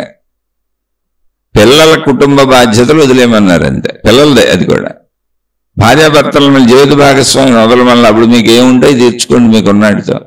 ఒకవేళ లేదు అప్పుడు కూడా సంపాదించుకోండి, సంపాదించుకొని మీ ఇద్దరి వరకు హ్యాపీగా బతకండి. ఉంటే డబ్బు ఉంది సరిపోద్ది, హ్యాపీగా బతకండి. ఒకవేళ మీకు కాపురాలు చేసుకోవాలని చేసుకోండి, ఎవరు వద్దన్నారు. మేము భార్యాభర్తలు కలిసి ఉండమని చెబుతున్నారు. లేదు కుటుంబ సభ్యులతో కలిసే ఉంటారు, బయటకు వెళ్ళిపోమని చెప్పట్లా, మానసికంగా వదలమని చెబుతున్నారు. పిల్లల్ని వదిలిపెట్టి కుటుంబాన్ని వదిలిపెట్టి వెళ్ళమని చెప్పట్లా, నాకు బాధ్యత తీరిపోయింది అని మానసికంగా అనుకోమని చెబుతున్నారు. అలా మానసికంగా అనుకుంటూ చక్కగా మీ పనులు మీరు చేసుకోండి, కలిసే ఉండొచ్చు అందరూ. వాళ్ళ విషయాల్లో కల్పించుకోకండి. పిల్లలు మీకు ఏమైనా సహాయ సహకారాలు చేయాల్సి వస్తే అడిగి చేయించుకోండి. అలానే ఇంతకు ముందు వరకు పిల్లల మీద పెత్తనాలు చేశాం కదా, మన కింద పెరిగిన పిల్లలు కదా, ఇప్పుడు మనం వాళ్ళ కింద ఉండటం ఏంటి, వాళ్ళు మనకు సహాయం చేయటం ఏంటి, వాళ్ళని మనం సహాయాలు అడగటం ఏంటి అంటే వృద్ధాప్యమే అంతా. అలాంటి అహంకారాలకు లోను కాకండి. చక్కగా పిల్లల్ని అడగండి, నాకు ఇది కావాలయ్యా, తినలేకపోతున్నానయ్యా, తినగలనయ్యా, నాకు ఇది ఆరోగ్యానికి సరిపడుతుందయ్యా, సరిపడలేదయ్యా, అలా చక్కగా. లేదు మీకు ఏర్పాట్లు ఉంటే చేసుకోండి. ఇంకా వాళ్ళ మీద పెత్తనాలు వదిలేయమని చెప్పింది అది. బాధ్యతలు నాకున్నాయని భావించుకో. నీ పిల్లలకు పెళ్లి చేసి వాళ్ళకి పిల్లలు పుట్టినాక ఇంక నీకు బాధ్యతలు ఉన్నాయని భావించుకొని వాళ్ళ కుటుంబాల్లోకి వెళ్ళి ఆ కుటుంబాలు పాడు చేసి మళ్ళీ నీ మనసు పాడు చేసుకొని ఇప్పటి వరకు నా పెత్తనంలో సాగింది. కోడలు రాగానే నా మాట వింటం మానేసాడు, అల్లుడు రాగానే కూతురు నా మాట వింటం మానేసింది, వాళ్ళ పిల్లలు పుడితే వాళ్ళ పిల్లలని వాళ్ళు పెంచుకుంటున్నారు, నా కుటుంబం కాదా ఇదే అని మన మనోవ్యాధకి లోను కాకు. ఇది ఆధ్యాత్మికం చెప్పింది. ఎందుకని కుటుంబం అంటే అంతే అలాగే ఉంటుంది, వాళ్ళ కుటుంబం అది. అందులో నువ్వు కూడా ఉండి నీకు ఏమైనా చేయాలంటే వృద్ధాప్యంలో ఉన్నావు కాబట్టి నీకు చేయాల్సినవి చేస్తారు, కానీ తక్కువ ఇంపార్టెన్స్ ఉంటుంది. ఇది మనం తెలుసుకోవాల్సిన సత్యం. ఎందుకని మన జీవితం మనం గడిపేశాం, వృద్ధాప్యంలోకి వచ్చాం. ఇప్పుడు వాళ్ళ జీవితం మొదలైంది, మంచి యవ్వనంలో ఉన్నారు, మొదలు పెట్టుకున్నారు, జీవిత భాగస్వామి ఉంది, పిల్లలు ఉన్నారు. అలానే మనకు కూడా ఏదన్నా చూడాలి ధర్మం. పిల్లలైతే ఖచ్చితంగా తల్లిదండ్రులను చూడాలి, కానీ తల్లిదండ్రులు కూడా గుర్తుపెట్టుకోవాలి. ఎంతవరకు చూడాలి? నీకు అవసరమైన వసతులు వనరులే తప్ప నువ్వు వాళ్ళ మీద పెత్తనం చేయకూడదు. అలాంటి తల్లిదండ్రులను పిల్లలు అగౌరవపరచకూడదు. ఇవన్నీ మనం చెబితే వచ్చేవి కాదు, సంస్కారాలు ఎవరికి వాళ్ళకు ఉండాలి. అది వానప్రస్థ ఆశ్రమము అని చక్కగా చెప్పారు. ఆ తర్వాత భార్య చనిపోయింది అనుకోండి, సన్యాసాశ్రమము. భార్య భర్త ముందు ఒకరు వెళ్ళిపోతారు కదా, మిగిలిన వాళ్ళు ఈ బంధం కూడా నాకు అయిపోయింది, ఇంకా నేను కూడా వెళ్ళిపోతా ఏదో ఒక రోజు, ఉన్న పిల్లల్ని ఎవరన్నా అంటి పెట్టుకొని నీకున్న వసతులు వనరులు ఏంటి చూసుకొని నీకు కావాల్సినవి చూసుకొని మిగిలిన ఆయువు జీవితకాలం హాయిగా బతుకు. బోరు కొడుతుంది, తోచట్లేదు, ఇంతేనా జీవితం, ఇంతకు మించి ఇంకేమీ లేదా, అసలు మోక్షం ఏంటి, ఆధ్యాత్మికత ఏంటి, భక్తి ఏంటి, దేవుడు ఏంటి, ఇవన్నీ అప్పుడు మనం తర్జన పెడితే ఆ వయసులో మనం చేయగలిగింది కూడా ఏమి ఉండదు. ఎందుకని తినదే అరగదు, కంటి చూపు కనపడదు, అన్ని శక్తులు తగ్గిపోతాయి, మనతో ఎవరికి అవసరం ఉండదు, మనం మన అవసరాలు యవ్వనంలో తీర్చుకోలేము.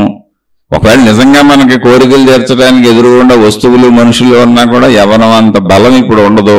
వాటిని ఆస్వాదించడానికి మనసు ఒగుళ్ళూరిన శరీరం సహకరించదు. ఒక స్థితి అది, జ్ఞానంతో వచ్చే స్థితి అది. ప్రశాంతంగా ఉండాలి అంతే. అది అప్పుడు కాలంతో ఎందుకు, మనం చావుకి వెళ్ళిపోబోతున్న వాళ్ళం చివరి దశలో. అది వింటున్నప్పుడు చెబుతున్నప్పుడు కొంచెం బాగోకపోవచ్చు, నేనైనా సరే నేను అనుకున్నవే మీకు చెబుతున్నా.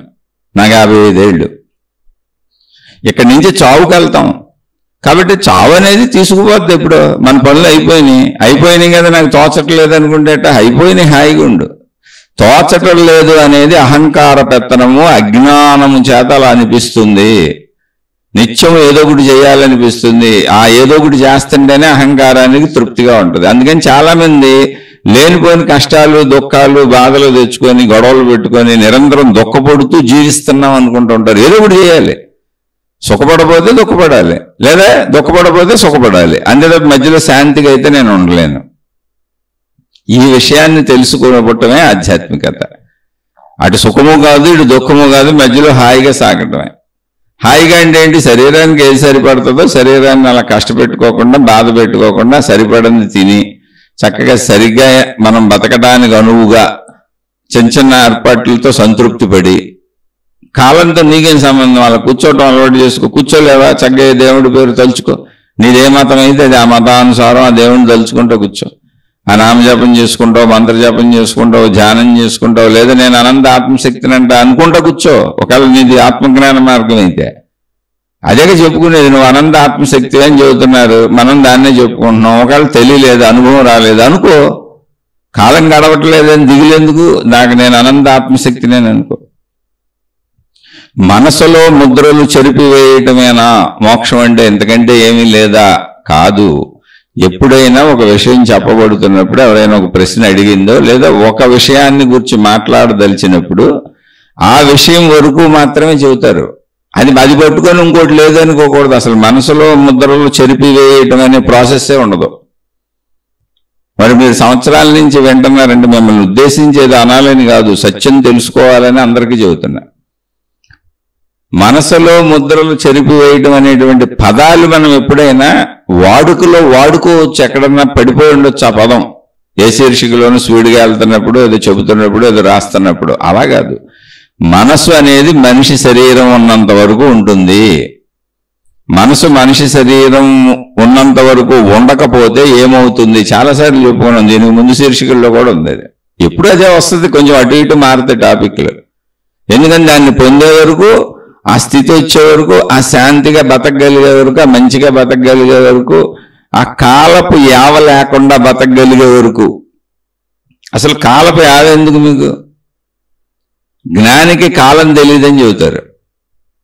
మీరు గ్రంథాల్లోకి వెళ్తే జ్ఞానికి కాలం తెలియదు అని చెబుతారు. ఎందుకని తెలుసా కాలం తెలియదు? కాలం శరీరానికి సంబంధించింది. ఉన్నా లేకపోయినా ఏముంది ఇప్పుడు ఇందులో? ఉంది, అలా శరీరం ఉంది. అన్నం తినేసావు.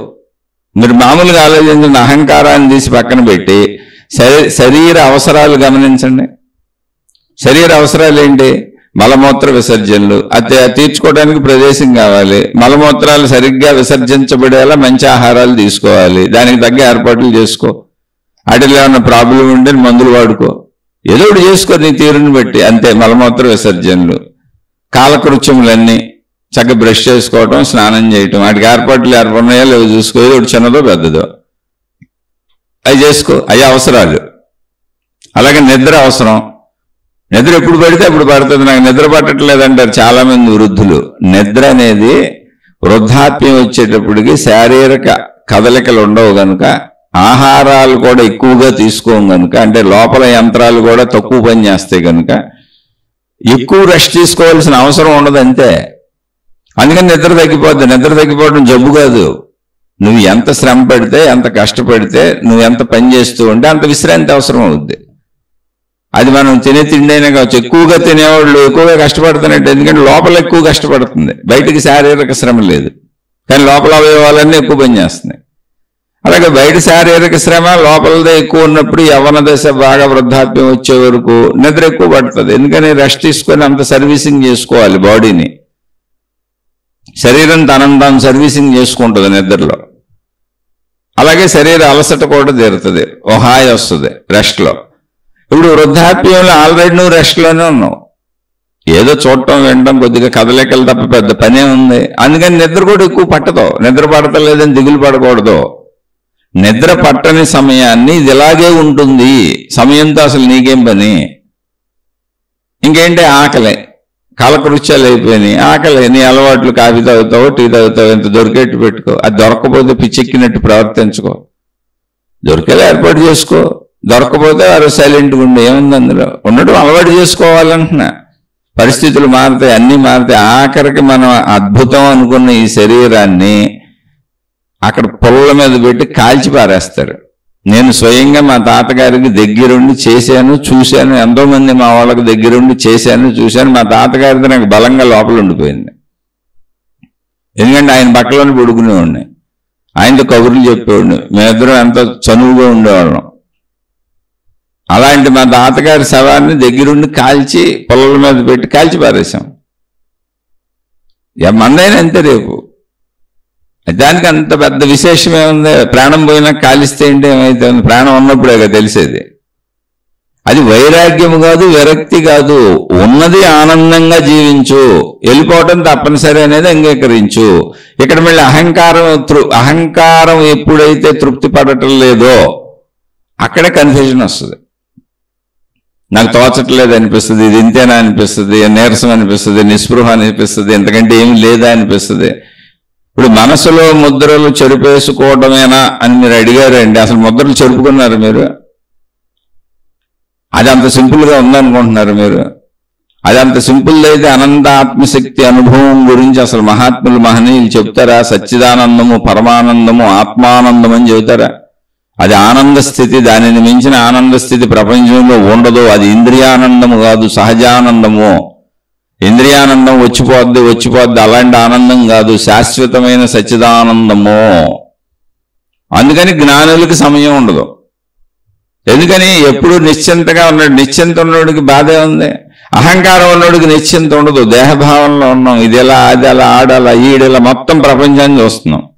మనకి ఏ బాధ లేదు, ఏ దుఃఖం లేదు, మనకు తినడానికి ఉంది, తాగడానికి ఉంది. అయినా కూడా ప్రపంచం మొత్తాన్ని గమనిస్తున్నప్పుడు మనసు అల్లకల్లోలంగా తిరిగి ఇంతేనా, ఇంతేనా, ఇంకేం లేదా, ఇంతేనా, ఇంతేనా అనిపిస్తుంది.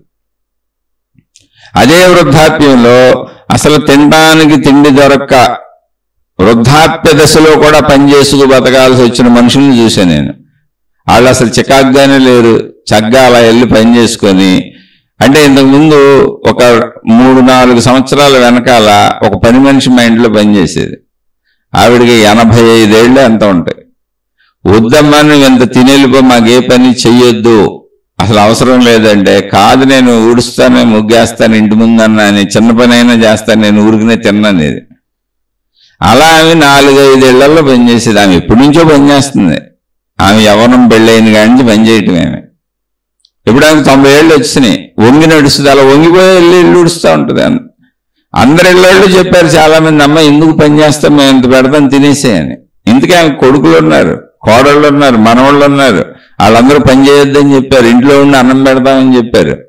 వాళ్ళు కూడా చెప్పారు, వాళ్ళ కుటుంబ సభ్యులు, కాదు నేను పని చేయకుండా ఉండలేను, కదలకుండా ఉండలేను, నేను మేలకుండా కూర్చోలేను, నాకు మీరు అన్ని సమకూర్చినా నేను ఉండలేను.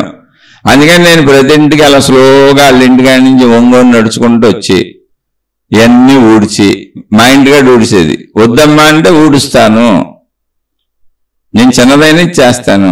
అలా 5-6 ఇళ్ళకి వెళ్ళేది. కాసేపు మా ఇంటికాడ కూర్చునేది. ఏ కాఫీనో, టీనో, టిఫినో ఏ టైం అయితే అది పెడితే తినేసేది. అక్కడి నుంచి నిదానంగా ఇంకోళ్ళ ఇంటికి వెళ్ళేది. అక్కడ మళ్ళీ వాళ్ళకేదో చిన్న పనులు చేసి పెట్టేది. అక్కడ కాసేపు కూర్చునేది. అలా మొత్తం పగలంతా సాయంత్రం వరకు ఇక్కడ గడిపేసుకునేది. రాత్రి పడుకోవడానికి కొడుకు కోళ్ళ ఇంటికి వెళ్ళేది. వెళ్ళి పడుకొని మళ్ళీ పొద్దునే వచ్చేది. అన్నీ బయట అయిపోయాయి ఆమెకి.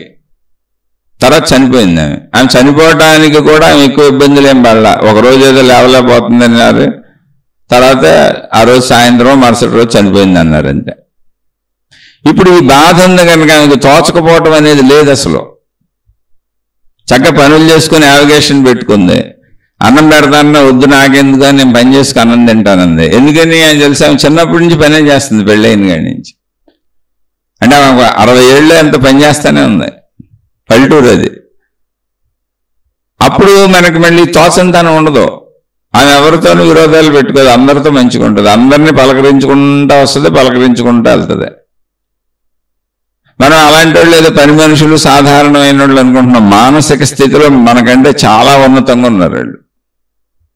ఊరుకునే పెడతాం తిని కూర్చో అంటే కూడా మేము పెట్టమంటున్నారు. మనమేమో ఊరుకునే తిని కూర్చోవటానికి నేను కాదు, నా తర్వాత తరాలు కూడా తిని కూర్చోవాలని డబ్బు సంపాదనకు పరుగులు పెట్టి రోడ్ల మీద 10 తరాలు, 20 తరాలు, 30 తరాలు, 40 తరాలు, 50 తరాలు ఎంత తిన్నా తరగనంత సంపాదించుకుందాం అనుకుంటున్నాం.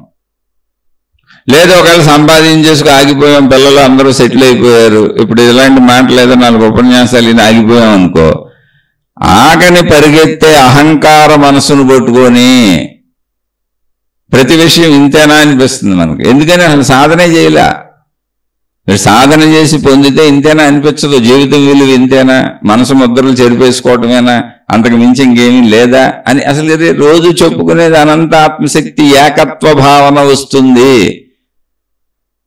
అసలు విభిన్నంగా కనపడేటువంటి ఎంత అనంత సృష్టిలో మొత్తం అసలు నా భార్య వేరు నేను వేరు అనుకోను కదా శారీరక సుఖాలు పొందుతున్నాం. నేను వేరు దృశ్యం వేరు అనుకోదు కదా దృశ్యాలు చూస్తున్నాం. నేను వేరు శబ్దాలు వేరు అనుకోను కదా శబ్దాలు వింటున్నాం. నేను వేరు వాసనలు వేరు అని కదా వాసనలు పీల్చి ఆనందపడుతున్నాం. నేను వేరు రుచులు వేరు ఆహార పదార్థాలు వేరు అనుకోను కదా తిని అవన్నీ రుచులు అనుభవించి ఆనందపడుతున్నాం. నేను వేరు స్పర్శ సుఖాలు వేరని కదా ఫ్యాన్లు, ఏసీలు, గాలిలు, ఆ రకరకాల స్పర్శానందాలు పొందుతున్నాం. ఈ వేరనే భావన అంతా పోయి మొత్తం నేనే అన్న భావన వస్తుంది. అది వచ్చినప్పుడు తెలుస్తుంది. ఒక సుఖాన్ని అంటే ఒక స్త్రీ సుఖాన్ని ఎదుటి నుంచి పొంది నేను వేరని శరీరంతో పొందినప్పుడు కలిగిన ఆనందం, ఒక శబ్దమో ఒక దృశ్యమో ఒక స్పర్శో ఒక రుచో బయట నుంచి పొందిన ఆనందమే ఎంతుంటే అవన్నీ మొత్తంగా నేనేంటేంటి నాలో కలిసిపోయిన భావన, ఇంకా విడిపోలా. ఇప్పుడు ఏ సుఖాన్ని స్త్రీతో పొందుతున్నానో పర్మనెంట్గా ఆ సుఖం నాతో అలా ఉండిపోయింది, నాలో ఉండిపోయింది. ఏ సుఖాన్ని రుచి ద్వారా పొందుతున్నానో, ఏ రుచి ఆనందాన్ని ఏ సుఖాన్ని రుచి ద్వారా పొందుతున్నానో అది పర్మనెంట్గా బ్రేక్ అవ్వకుండా నాలో ఉండిపోయింది కంటిన్యూటీగా. ఏ వాసన ఆనందాన్ని పొందుతున్నానో ఆ ఆనందపు ఆ వాసనా సుఖం ఆ వాసన ఆనందం నాలో పర్మనెంట్గా ఉండిపోయింది. ఏ స్పర్శ ఆనందాలను పొందుతున్నానో ఫ్యాన్లో ఏసీలో హాయిగా ఉందంటున్నాను, ఆ హాయి బ్రేక్ లేకుండా పర్మనెంట్గా నాలో కలిసిపోయి నాలో ఉండిపోయింది. నేను అయిపోయింది ఇప్పుడు అది. నేను వేరు సుఖం వేరు, నేను వేరు హాయి వేరు, నేను వేరు ఆనందం వేరు, నేను వేరు సంతోషం వేరు కాదు. ఏ శారీరక సుఖం, ఏ దృశ్యం, ఏ స్పర్శ, ఏ శబ్దం ఈ పంచేంద్రియ సుఖాల కోసం పరుగులు పెడుతూ వెంపర్లాడుతూ ఆ సుఖాల కోసం ప్రయత్నించి సుఖపడి ఆనందపడుతున్నామో ఆ సుఖము నేనైపోయాను ఇప్పుడు. ఏకాత్మ భావన అంటే అది, ఏక అనంత శక్తి భావన అంటే అది, ఆత్మశక్తి భావన అంటే అది. అది బ్రేక్ అవట్లే. ఇంకా ఇప్పుడు స్త్రీ పురుష శారీరక సుఖం ఆ కాసేపు అవగానే బ్రేక్ అయిపోద్ది, ఇంకా విడిపోతాం. ఆ కోరిక తీరగానే విడిపోతాం. అది విడిపోగానే సుఖం అయిపోయినట్టు ఉంటుంది. ఇంకా కాదు, ఆ సుఖమే సాగిపోతుంది ఎప్పుడు. అందుకే రమించుట అంటారు. రమించుట అంటే ఏంటి, నాలో నేను రమిస్తూ ఉన్నాను అంతే. ఇంక ఎప్పటికే ఆనందం అలా ఉండిపోయింది నాలో. ఇప్పుడు స్త్రీ పురుష శారీరక సుఖం పొందుతున్నప్పుడు ఎలా ఉన్నదో అదే స్థితి పర్మనెంట్గా ఉండిపోయింది అనుకోండి. ఆ సుఖం అంటే శరీరాలు కాదు, శరీర భంగిమలు కాదు, ఆ సుఖ భావన. ఒక రుచి తింటున్నప్పుడు పదార్థము నాలుక రుచి నవలటం కాదు, ఆ రుచి యొక్క ఆస్వాదనాభావం, ఆ శబ్దము యొక్క ఆస్వాదన హాయి, ఆ దృశ్యం యొక్క ఆస్వాదన ఆనందం, ఆ స్పర్శ యొక్క ఆస్వాదన హాయి, ఇవన్నీ పర్మనెంట్గా ఉండిపోయినాయి అనుకోండి. అక్కడ వస్తువులు లేవు, అవన్నీ నేనే అయిపోయాను. అవి నాకు భిన్నం కాదు, ఇంక నేను మళ్ళీ పొందక్కర్లాటిని. ఎప్పటికీ నాలో అలా ఉండిపోయింది, అది నేనే అయిపోయాను. అది సచ్చిదానందము, అది పరమానందము అని చెప్పారు. అందుకే దాని పేరే సత్ చిత్ ఆనందము. సచ్చిదానందం అంటే సత్ అంటే సత్యము, ఇక నశించదు. అది సత్యం అంటే ఏంటి, ఇంక నశించడం లేదు, ఎప్పుడూ ఉంటుంది, శాశ్వతము. ఆనందం అలా ఉండిపోయింది. అదే పరమానందము. పరమ అంటే ఇంతకంటే ఇంకా ఆనందం లేదు, ఎప్పటికీ అలా నిలిచి ఉండిపోయే ఆనందము. ఇంతకంటే ఆనందం ఇంక సృష్టిలో లేదు అసలు ఎక్కడ. అది పొందితే కదా తెలిసేది. అది కొద్దిగా ఇలా మీతో శీర్షికలు పంచుకుంటుంటేనే నాకు అద్భుతమైన ఆనందంగా ఉంది, నాకు అసలు అనుభవమే కలగలేదు. నేను చెబుతున్నాను మీకు, కానీ నాకు అర్థమైంది. అది మీరు అడిగిన ప్రశ్నలకి చెబుతాను, నేను అడగండి అని కూడా చెబుతున్నా. అది ఎంత ఆనందంగా ఉందో తెలుస్తుంది. నాలో చెవులన్నీ పోగొట్టేసింది, నాలో గుణమార్పు జరిగిపోయింది. అసలు నాకు చెడ్డ ఆలోచనలే రావట్లా, అసలు చెడు తలంపులే రావట్లా. దీనికి మీకు అంటే ఎలా ఉంటుందని చెబుతాను.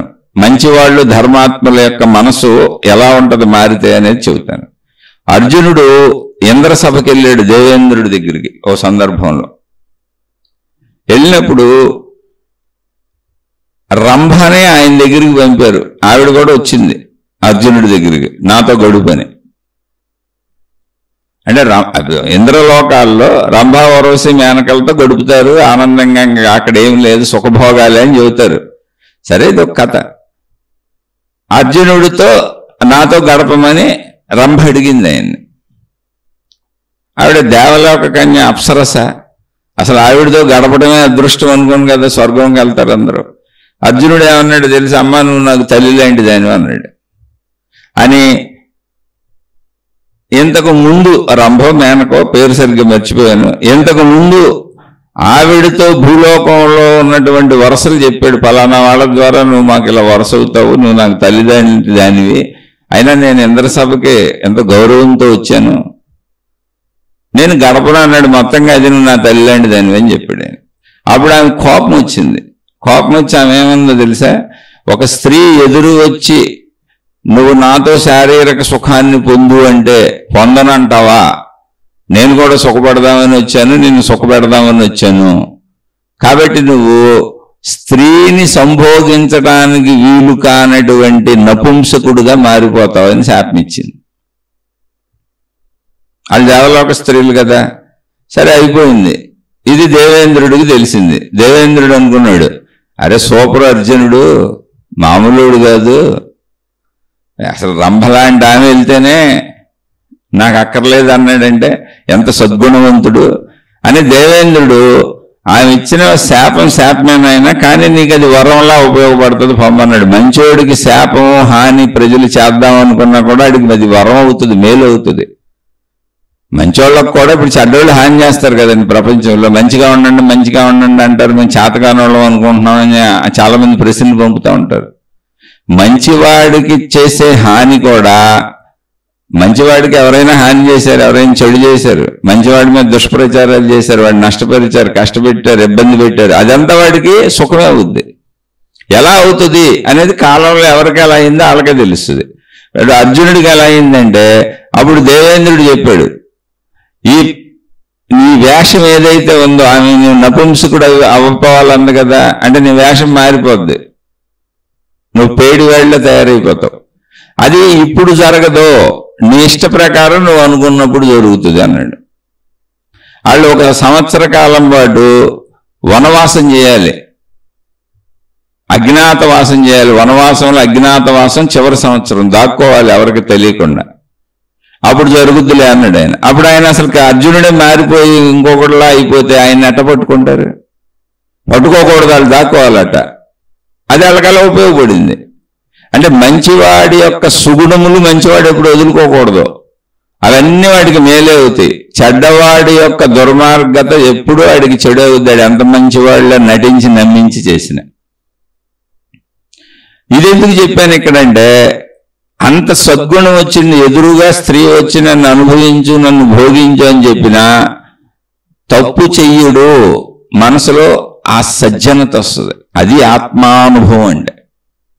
శరీరం అక్కడే ఉంటుంది, కానీ శరీరం ఇంతకుముందు మామూలు శరీరాలకు సంభోగం చేయాలి, స్త్రీతో కలవాలి, పురుషుడితో కలవాలని అసలు పరపురుషులు ఆసక్తిగా కనపడతారు, పరస్త్రీలు ఆసక్తిగా కనపడతారు, వాళ్ళని ఊహించుకుంటా ఉంటారు, భావించుకుంటా ఉంటారు, ఊహల్లో ఉన్న తేలుతారు. కొంచెం మంచోళ్ళం బయటికి మంచోళ్ళ కనపడతాం, ధైర్యం చేసే తప్పు చేసేటువంటి శక్తి మా దగ్గర లేదులే, అంత ధైర్యం లేదు, పిరుకోవడం మేము అన్నోళ్ళు ఊహల్లో బతుకుతారు, ఊహల్లో తప్పులు చేస్తారు, మానసిక తప్పులు చేస్తారు. సజ్జనుడు మానసికంగానూ చేయడు, శారీరకంగానూ చేయడు, ఎదురొచ్చి స్త్రీ అడిగినా చేయనని చెబుతాడు. అటువంటి ఒక అద్భుతమైన ఆత్మానంద స్థితి వస్తుంది. అయితే అది అర్జునుడు యవనంలో చెప్పాడు, మనం ముసలోళ్ళమైనా చెప్పేది కాదు. అయినా కూడా తలంపు మానసికంగా కూడా రాదు. ఆ తలంపే కదా, ఏ తలంపు రాదు. అన్యాయంగా ధనం నాకు వద్దని, ఊరికనే ఇస్తామన్నా మాకు అక్కర్లేదంటాం. ఎందుకు ఊరికనే మీ డబ్బులు మేమేం చేసుకోం, మాకు ఉన్నదంటాం, మేము బతుకుతాం చాలు మాకంటాం. ఊరికనే ఎవరి దగ్గర తీసుకొని మనం ఎందుకు లగ్జరీలో అనిపించటం. కానీ ప్రపంచంలో అందరూ ఊరికనే ఏంటి, మోసం చేసి, అన్యాయం చేసి, అక్రమం చేసి, దోపిడీలు చేసి, దొంగతనాలు చేసి అని ఎత్తుకుపోయి మనం సుఖపడదాం అనుకుంటున్నారు. కొంచెం మంచోళ్ళలా కనపడి ఈ దొంగలుగా మొత్తం పూర్తిగా దోపిడీలు దొంగతనాలు చేయడానికి ధైర్యం లేని వాళ్ళందరూ తెలివిగల మోసగాళ్ళు. అప్పుల పేరులతో, అభిమానాల పేరులతో, ప్రేమల పేరులతో, స్నేహాల పేరులతో దగ్గరికి చేరి వాళ్ళని గోకేసుకు తినేస్తూ ఉంటారు. రోజు కళ్ళబెల్లి కబుర్లు చెప్పి ఏదో ఒకటి బాధలు చెప్పి డబ్బులు ఎత్తుకెళ్తూ ఉంటారు. అలా అనిపించదు. అది ఆత్మశక్తి, ఆత్మానుభవం అంటే. అది ఆత్మానుభవం అయితే లక్షణాలు మారుతాయి. నాకెందుకు నీ డబ్బులు అనిపిస్తుంది, నాకెందుకు ఆ పరస్త్రీలు అనిపిస్తుంది, నాకెందుకు అసలు పరభోగాలు అనిపిస్తుంది. అలానే ఆ భోగాలు నేను చక్కగా అనిపిస్తాను. నాకు శరీరం ఉంది, నేను బతకాలి, నాకున్నది తింటాను, తినేటప్పుడు నాకు సరిపడేది నచ్చింది తింటాను. నేను సంపాదించుకున్నాను, నాకు మంచి ఇల్లు కట్టుకున్నాను, ఏసీలు గీసీలు ఉన్నాయి, ఏసీ పడుకుంటాను. ఆధ్యాత్మికంగా నేను రోడ్డు మీద పడుకుంటాను. ఎవరు చెప్పారు అలా పడుకుందని? దాన్ని ఆధ్యాత్మికత అని ఎవరు చెప్పారు? అది సాధన అని ఎవరు చెప్పారు? ఏసీ లేకుండా పడుకుంటాం సాధన అని ఎవరు చెప్పారు? నీకు ఏసీ ఉంటే ఏసీతో పడుకో, నీకు ఏసీ లేదనుకో, రోడ్డు మీద అలవాటు అనుకో, అక్కడే పడుకో. ఎక్కడుంటే అక్కడ తృప్తి చెందటం ఆధ్యాత్మికత అన్నారు.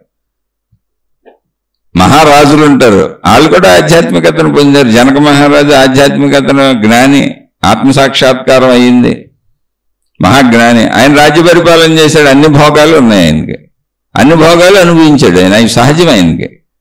నీకేది సహజమో ఏది ఉన్నదో అది అనుభవించు, లేని దానికోసం పాకులాడుకో. అనంత ఆత్మశక్తి ఎరుక కలిగిన వాళ్ళకి అసలు ఆ పాకులాట పోద్ది. పాకులాట పోద్దంటే ఉన్నది అనుభవించరని కాదు, ఉన్నది సహజమైపోద్ది. అలా అయినప్పుడు కదా దాని విలువ తెలిసేది. దాని విలువ మనం ఇంకా పొందల సాధన దశలో ఉన్న మాట్లాడుకుంటున్నాం మనం. మనసు ముద్రలు చెరిపోయడం అనేది అసలు ఉండదు, అసలు ఉండనే ఉండదు మనసు ముద్రలు చెరిపోయటం. ఎందుకని అంటే మనసులో నేను అనే తలంపు మెలకువ. గాఢ నిద్రపోయినాక వచ్చే మొట్టమొదటి మెలకువలో వచ్చే తలంపు నేను. అది మనసులో మొదలవుద్ది ముందు, తర్వాత మన శరీరాన్ని మొత్తం వ్యాపిస్తుంది అది. అప్పుడు ఈ శరీరమే నేననిపిస్తుంది. అక్కడి నుంచి ఇంకా నా పేరు, నా ఊరు, నా సంపదలు, నా ఆస్తిపాస్తులు, నా భార్య పిల్లలు, నా గుణాలు, నా స్వభావం అన్ని మనసులో మొత్తంగా మెలకువలోకి వచ్చేసి గుర్తొస్తాయి. అందుకనే గుర్తొస్తున్నాయి కాబట్టి మనం జీవించగలుగుతున్నాం. ఇది నా ఇల్లుని గుర్తుపెట్టి, మనవాళ్ళని గుర్తుపెట్టి, ఇది రోడ్డు అని గుర్తుపెట్టి, ఇది వాహనం అని గుర్తుపెట్టి, ఇది చొక్కా అని గుర్తుపెట్టి, ఇది ప్యాంట్ అని గుర్తుపెట్టి, ఇది చీర అని గుర్తుపెట్టి, అసలు గుర్తుపట్టాలిగా.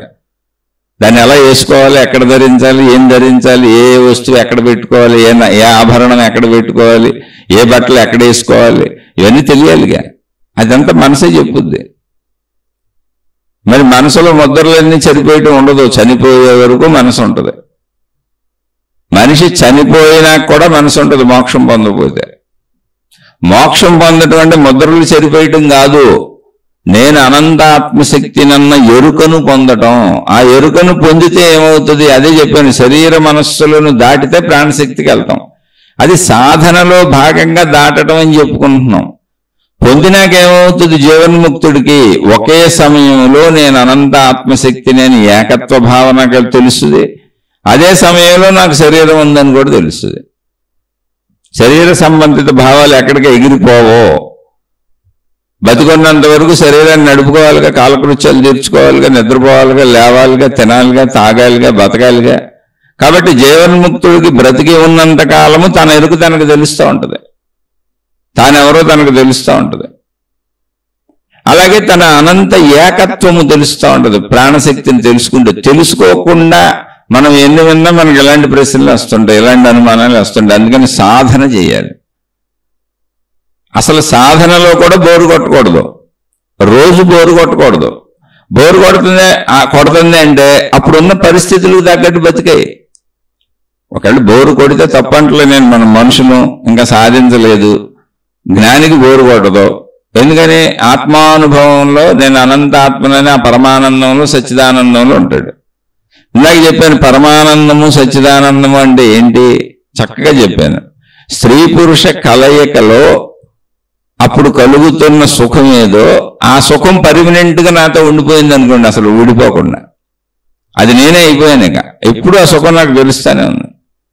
మంచి మండు వేసవి కాలంలో అలా ఏసీ వేసుకొని ఆ ఏసీ దగ్గర కూర్చొని హాయిగా ఆనందాన్ని అనుభవిస్తున్న ఆ చల్లదనపు హాయి ఆనందం ఏదుందో అది నాకు ఎప్పుడు ఉండిపోయిందట నా మనసులో, ఇంకా అది నేనే అయిపోయాను, ఇంక పోదు అది.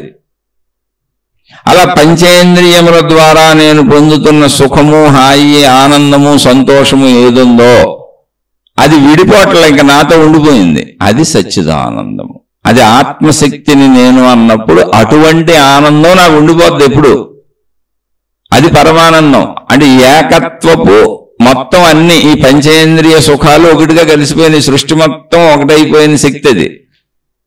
ఆ శక్తిలో ఈ సర్వము కలిసిన సంతోషము, తృప్తి, ఆనందం అన్నీ ఉన్నాయి. అందుకే దానికి సచ్చిదానందము, పరమానందం అని పేరు పెట్టారు. మనం పొందే ఆనందాలు అది పొందుతున్నంతసేపు ఉండి తర్వాత ఆగిపోతాయి, పొందడం ఆగగానే ఆగిపోతాయి. అది కాదు, అక్కడ శాశ్వతంగా అది నేనే అయిపోయాను. ఆనందమే నేనైపోయాను, అసలు ఆ సుఖమే నేనైపోయాను, ఆ హాయే నేనైపోయాను, ఆ సంతోషమే నేనైపోయాను, ఆ శాంతే నేనైపోయాను. ఆ స్థితిలో ఉంటాడు. కాలంతో సంబంధం ఉంది. ఆ స్థితిలోంచి అలా అయిపోయాను కదా, ఇప్పుడు ఆకలి తెలియదు అంటే శరీరానికి ఆకలి ఎప్పుడు తెలుస్తుంది. ఆకలి వేసింది, చుట్టూ చూస్తాడు, ఏమున్నాయో ఏర్పాట్ల ప్రకారం తింటాడు. నిద్ర వచ్చింది, ఆ ఏర్పాట్లకు తనకేమున్నాయో అక్కడ పడుకుంటాడు. అలాగే శరీరంతో, కంటితో చూడకుండా ఎలా బతుకుతాడు, చెవులతో వినకుండా ఎలా బతుకుతాడు, నోటితో మాట్లాడకుండా ఎలా ఉంటాడు, కాళ్ళతో కదలకుండా ఎలా ఉంటాడు. అతనికైనా జీవన్ముక్తులకైనా శరీరం పాడైపోద్ది. చాలా మంది మహాత్ములు వాకింగ్కి వెళ్ళి వచ్చేవాళ్ళు. కనీసం శారీరక శ్రమ ఉండాలి. ఎందుకని జీవన్ముక్తులకి ఏం పనే ఉంది, ఇప్పుడు కదలరగాళ్ళు. ఏదన్నా బోధలు చేస్తే నోటితో మాట్లాడమే తప్ప శారీరక శ్రమ ఉండదుగా. అందుకని వాకింగ్కి వెళ్ళేవాళ్ళు. చాలా మంది భిక్ష తెచ్చుకునేవాళ్ళు. తింటారు, అన్నీ ఉంటాయి, శరీర భావాలు పోవు. అదంతా మనసే.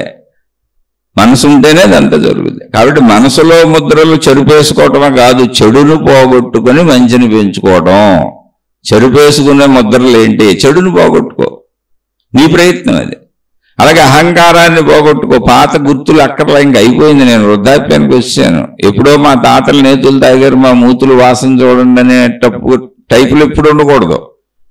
ఎప్పుడైతే వృద్ధాప్యానికి వచ్చేసామో యవ్వనవంతులే ఇప్పుడు పెద్దోళ్ళ కింద లెక్క. మనం యవ్వనంలో ఉన్నప్పుడు మనం పెద్దోళ్ళం, మన పిల్లలకి అన్నం పెంచాం, పెద్ద చేసాం. మన తల్లిదండ్రులు యవ్వనంలో ఉన్నప్పుడు వాళ్ళు పెద్దోళ్ళు, అప్పుడు మనం పిల్లలం, మన పెంచి పెద్ద చేశారు. ఇప్పుడు మనం వృద్ధాప్యంలోకి వచ్చాం, యవ్వనంలో ఉన్న మన పిల్లలు పెద్దోళ్ళు, వృద్ధాప్యంలో ఉన్న మనం చిన్నపిల్లలం. ఇప్పుడు మనకి ఏం కావాలో వాళ్ళు చేసి పెడతారు అంతే.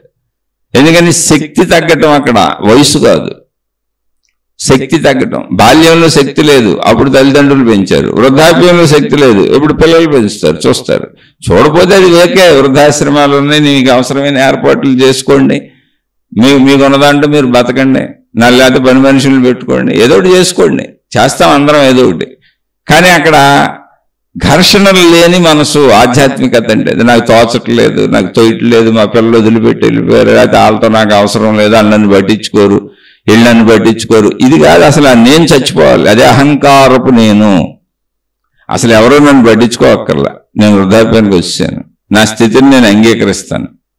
ఎవరు బతుకులు వాళ్ళు ఆనందంగా బతకాలి. నేను ఇప్పుడు వృద్ధాప్యంలో ఆనందంగా బతుకుదామన్నా కూడా నా శరీర సహకారం కుదరదు. ఆనందం మనిషికి ఎప్పుడు ఇంద్రియానుభవాల్లోంచి, అహంకారానుభవాల్లోంచి, పెత్తనంలోంచి, ఆ అహంకారంలో తృప్తిపడిన మనసు నుంచే ఆనందాన్ని పొందుతాడు మనిషి. 70 ఏళ్ళు వచ్చినా, 80 ఏళ్ళు వచ్చినా, 90 ఏళ్ళు వచ్చినా అన్ని పట్టుకొని ఆలాడుతూ తమకు అవసరమైన విధంగా అందరినీ మలుచుకుంటూ అధికారాలు, పెత్తనాలు, హోదాలుండి సాగించుకుంటున్న వాళ్ళు ఎంతోమంది తెలుసు నాకు. ఎందుకని? అసలు ఆత్మజ్ఞానం నేర్చుకోవాలి, ఆధ్యాత్మికత నేర్చుకోవాలి. వాళ్ళకి తెలియదు. మనసును ఆపుకోవాలి, జీవన్ముక్త స్థితిని పొందాలని వాళ్ళకి తెలియదు. వాళ్ళు అహంకార తృప్తి కోసం మతాన్ని పట్టుకొని వెళ్తా ఉండొచ్చు, దేవుణ్ణి పట్టుకొని వెళ్తా ఉండొచ్చు, గురువుల్ని పట్టుకొని వెళ్తా ఉండొచ్చు, లేదా వాళ్లే గురువులు అయిపోయి మతాలు, దేవుణ్ణి పట్టుకొని వెళ్తా ఉండి శిష్య సమూహాలు, భక్త సమూహాలు తయారు చేసుకుంటా ఉండొచ్చు. అది అహంకార తృప్తి. నీలో నువ్వు శాంతించటం ఆత్మతృప్తి. నాకు అసలు మతం అక్కర్లా, దేవుడు అక్కర్లా, నాకు అనంత ఆత్మ ఎరుక కలిగింది, విశ్వశక్తి అంతా ఒకటే.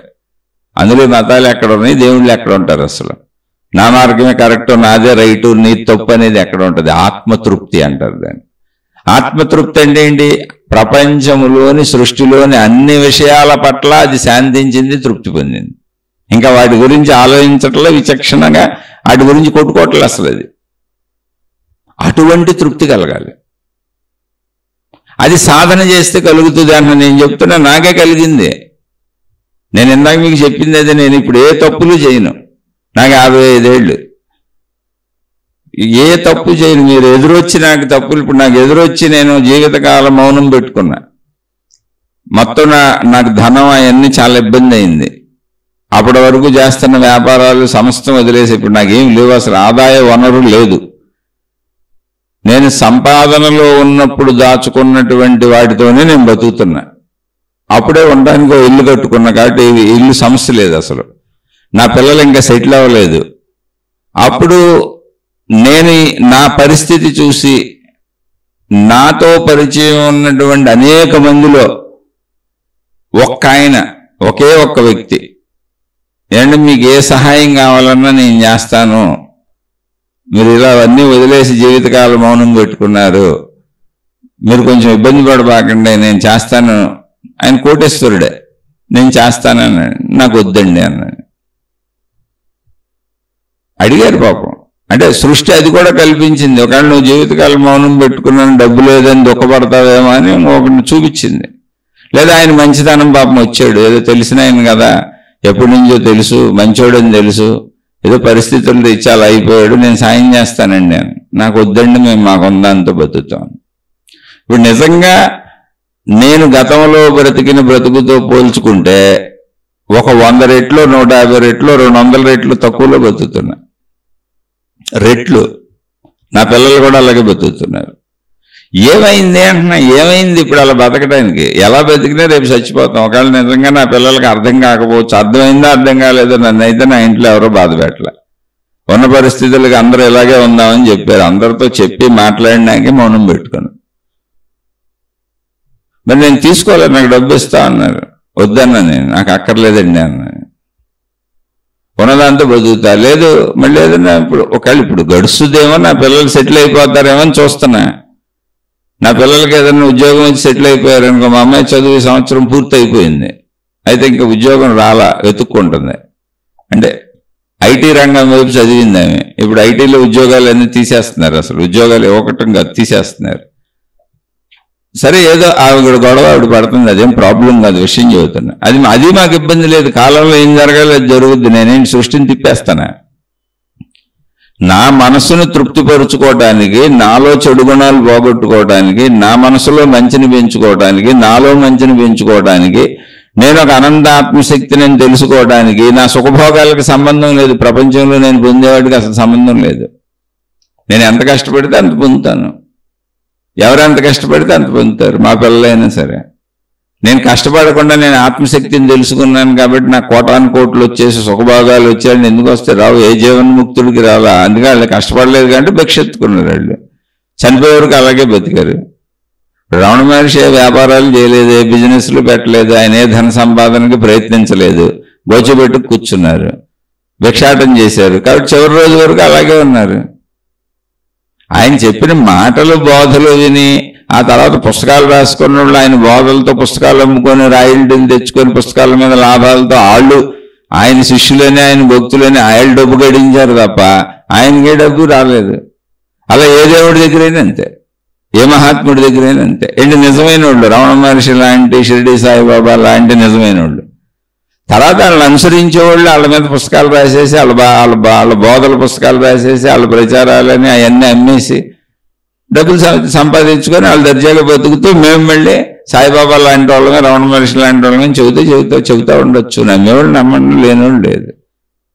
వాళ్ళకే రాని డబ్బు నీకెందుకు వస్తుంది? నీకు డబ్బు రావాలంటే నువ్వు డబ్బు ప్రయత్నాలు చేసుకో. అందుకే ఇప్పుడు చాలా మంది గురువులు చూడండి డబ్బు ప్రయత్నాలు చేస్తారు, అన్నీ అమ్ముతూ ఉంటారు, డొనేషన్లు తీసుకుంటారు, దక్షిణలు తీసుకుంటారు. డొనేషన్లు ఇవ్వటం, దక్షిణలు ఇవ్వటం మీ కర్తవ్యము, అది మీకు పుణ్యకార్యం అని చెబుతాయి అన్ని మతాలు. నువ్వు దేవుడి కోసం డబ్బులు ఖర్చు పెడతాం, ఆ దైవ ప్రచారకులకు డబ్బులు ఇవ్వటాన్ని మించిన పుణ్యమే లేదని చెబుతాయి. అలా గ్రంథాలు కూడా రాసుకున్నారు. అసలు డబ్బుతో అవసరమే లేని స్థితి వస్తుంది నిజమైన ఆత్మజ్ఞానికి. మీరు రమణ మహర్షి డబ్బులు ఎప్పుడు ముట్టుకోలే, రామకృష్ణ పరమహంస డబ్బు ఎప్పుడు ముట్టుకోలే, సాయిబాబా డబ్బు వచ్చింది ముట్టుకున్నారు, బోల్డ్ మంది దక్షిణలు ఇచ్చేవాళ్ళు, రోజు మొత్తం పనిచేసేవాళ్ళు చుట్టూ ఉన్న వాళ్ళందరికీ. అంటే నాకు తెలిసిన 4-5 మహానుభావులు. వాళ్ళు నిజమైన వాళ్ళని భావించుకున్నా. అప్పుడు మనం అలా సంతృప్తిగా ఉన్నాం. వాళ్ళలా నా కుటుంబం ఉంది కాబట్టి నేను వాళ్ళలా ఉండలేకపోవచ్చు, కానీ కుటుంబంతో ఉంటే ఎలా ఉండాలో శ్రీరామచంద్రుడు చెప్పాడు. కుటుంబం వద్దని ఎవరు చెప్పారు? కుటుంబ బాధ్యతలు సక్రమంగా చేసుకుందాం. సమస్యల్లో ఎలా ఉండాలో ఆయన చెప్పారు. కుటుంబ సమస్యలు అయితే ఎలా ఉండాలో రామచంద్రుడు చెప్పాడు. మౌనంగా ఉండమన్నాడు ఆయన. ఎందుకని అంత మనోళ్ళే. వాళ్ళు మనోళ్ళు అనుకోకపోవచ్చు, శత్రువు అనుకోవచ్చు, కానీ నిజంగా మన కుటుంబంలో మనోళ్ళే. మనం మౌనంగా ఉన్నాం. వాళ్ళు ఏం చేస్తే చేయని కాదు. ఒకవేళ కాదని కుటుంబ కలహాలు వస్తే కుటుంబంలో మనం కూడా యుద్ధాలు మొదలు పెడితే అది మంచి అయినా ధర్మమైనా ఎలా ఉంటుందో మహాభారతం చెప్పింది. అక్కడ కృష్ణ భగవానుడు ఉన్నాడు. ఆయన భగవద్గీత చెప్పాడు. మొత్తం కౌరవ వంశ నాశనం అయిపోయింది, పాండవులకి రాజ్యం వచ్చింది. అయినా ఏముంది, ఆ రాజ్యం పరీక్షిత్తుకి అప్పచెప్పి అందరూ స్వర్గారోహణ పర్వం అని వెళ్ళిపోయారు. ఎవరైనా శరీరం వదిలిపెట్టాల్సిందేగా. కృష్ణ భగవానుడు కూడా వదిలిపెట్టి వెళ్ళిపోయాడు. రామచంద్రుడిలో మౌనంగా ఉండలేకపోతే ఘర్షణలు అలా ఉంటాయి. అప్పుడు ధర్మం వైపు దైవం సాయం చేస్తాడు వచ్చంతే. నువ్వు ఘర్షణ పెడితే సాయానికి దేవుడు వస్తాడు ధర్మం వైపు ఉండటానికి. నువ్వు ఘర్షణ పడకపోతే నువ్వే దేవుడు అవుతావు. రాముడు చెప్పేది అది. శ్రీరామచంద్రుడు చెప్పేది ఏంటంటే, నువ్వు నీ కుటుంబ సభ్యులతో ఘర్షణలు వచ్చినప్పుడు యుద్ధాలు చేయకపోతే నువ్వే దేవుడు అవుతావు. లేదు యుద్ధాలు చేస్తాను, ధర్మయుద్ధం చేయాలి, ధర్మం కదా మాది మాకు రావాలంటే అప్పుడు దైవం నీకు సాయంగా వస్తాడు. మహాభారతం చెప్పేది అది. కృష్ణుడు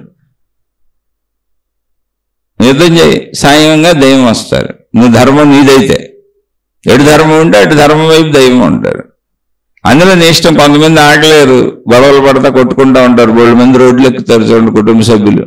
కోర్టు కేసులన్నీ కుటుంబ సభ్యుల మధ్య ఉండే. ఎందుకు ఈ ఘర్షణలు, ఎందుకు ఈ గొడవలు, ఎందుకు? ఆ మహాభారతం అంతా చూసినాక ఇంతగా అందరినీ పోగొట్టుకుని నేను పొందింది ఏముందని నరకయాతన అనుభవించారు పాండవులందరూ. కానీ ఆ దుర్మార్గుడైన దుర్యోధనుడి వలన తప్పనిసరి అయింది. వాళ్ళు అందరూ చచ్చిపోయి రాజ్యం వచ్చినాక వాళ్ళు ఆనందంగా ఏం లేరు. ఇంతమంది చచ్చిపోయి రక్తపు కూడు రాజ్యం మాగేంటని బాధలు పడతానే ఉన్నారు. మనోవ్యాధ చెందారు. ఎందుకంటే మంచోడు ఎప్పుడు మనోవ్యాధకు గురవుతాడు. అక్కడ శ్రీరామచంద్రుడికి ఆ ప్రాబ్లమే లేదు. చక్కగా వెళ్ళిపోయాడు, వదిలేసి వెళ్ళిపోయాడు. ఎవరితో ఘర్షణ లేదు. అసలు వాళ్ళే వచ్చి బతిమలాడారు ఆయన్ని, తిరిగి రాయ్యా తిరిగి రాయ్యా తిరిగి రాయ్యా అని. దేవుడయ్యాడు.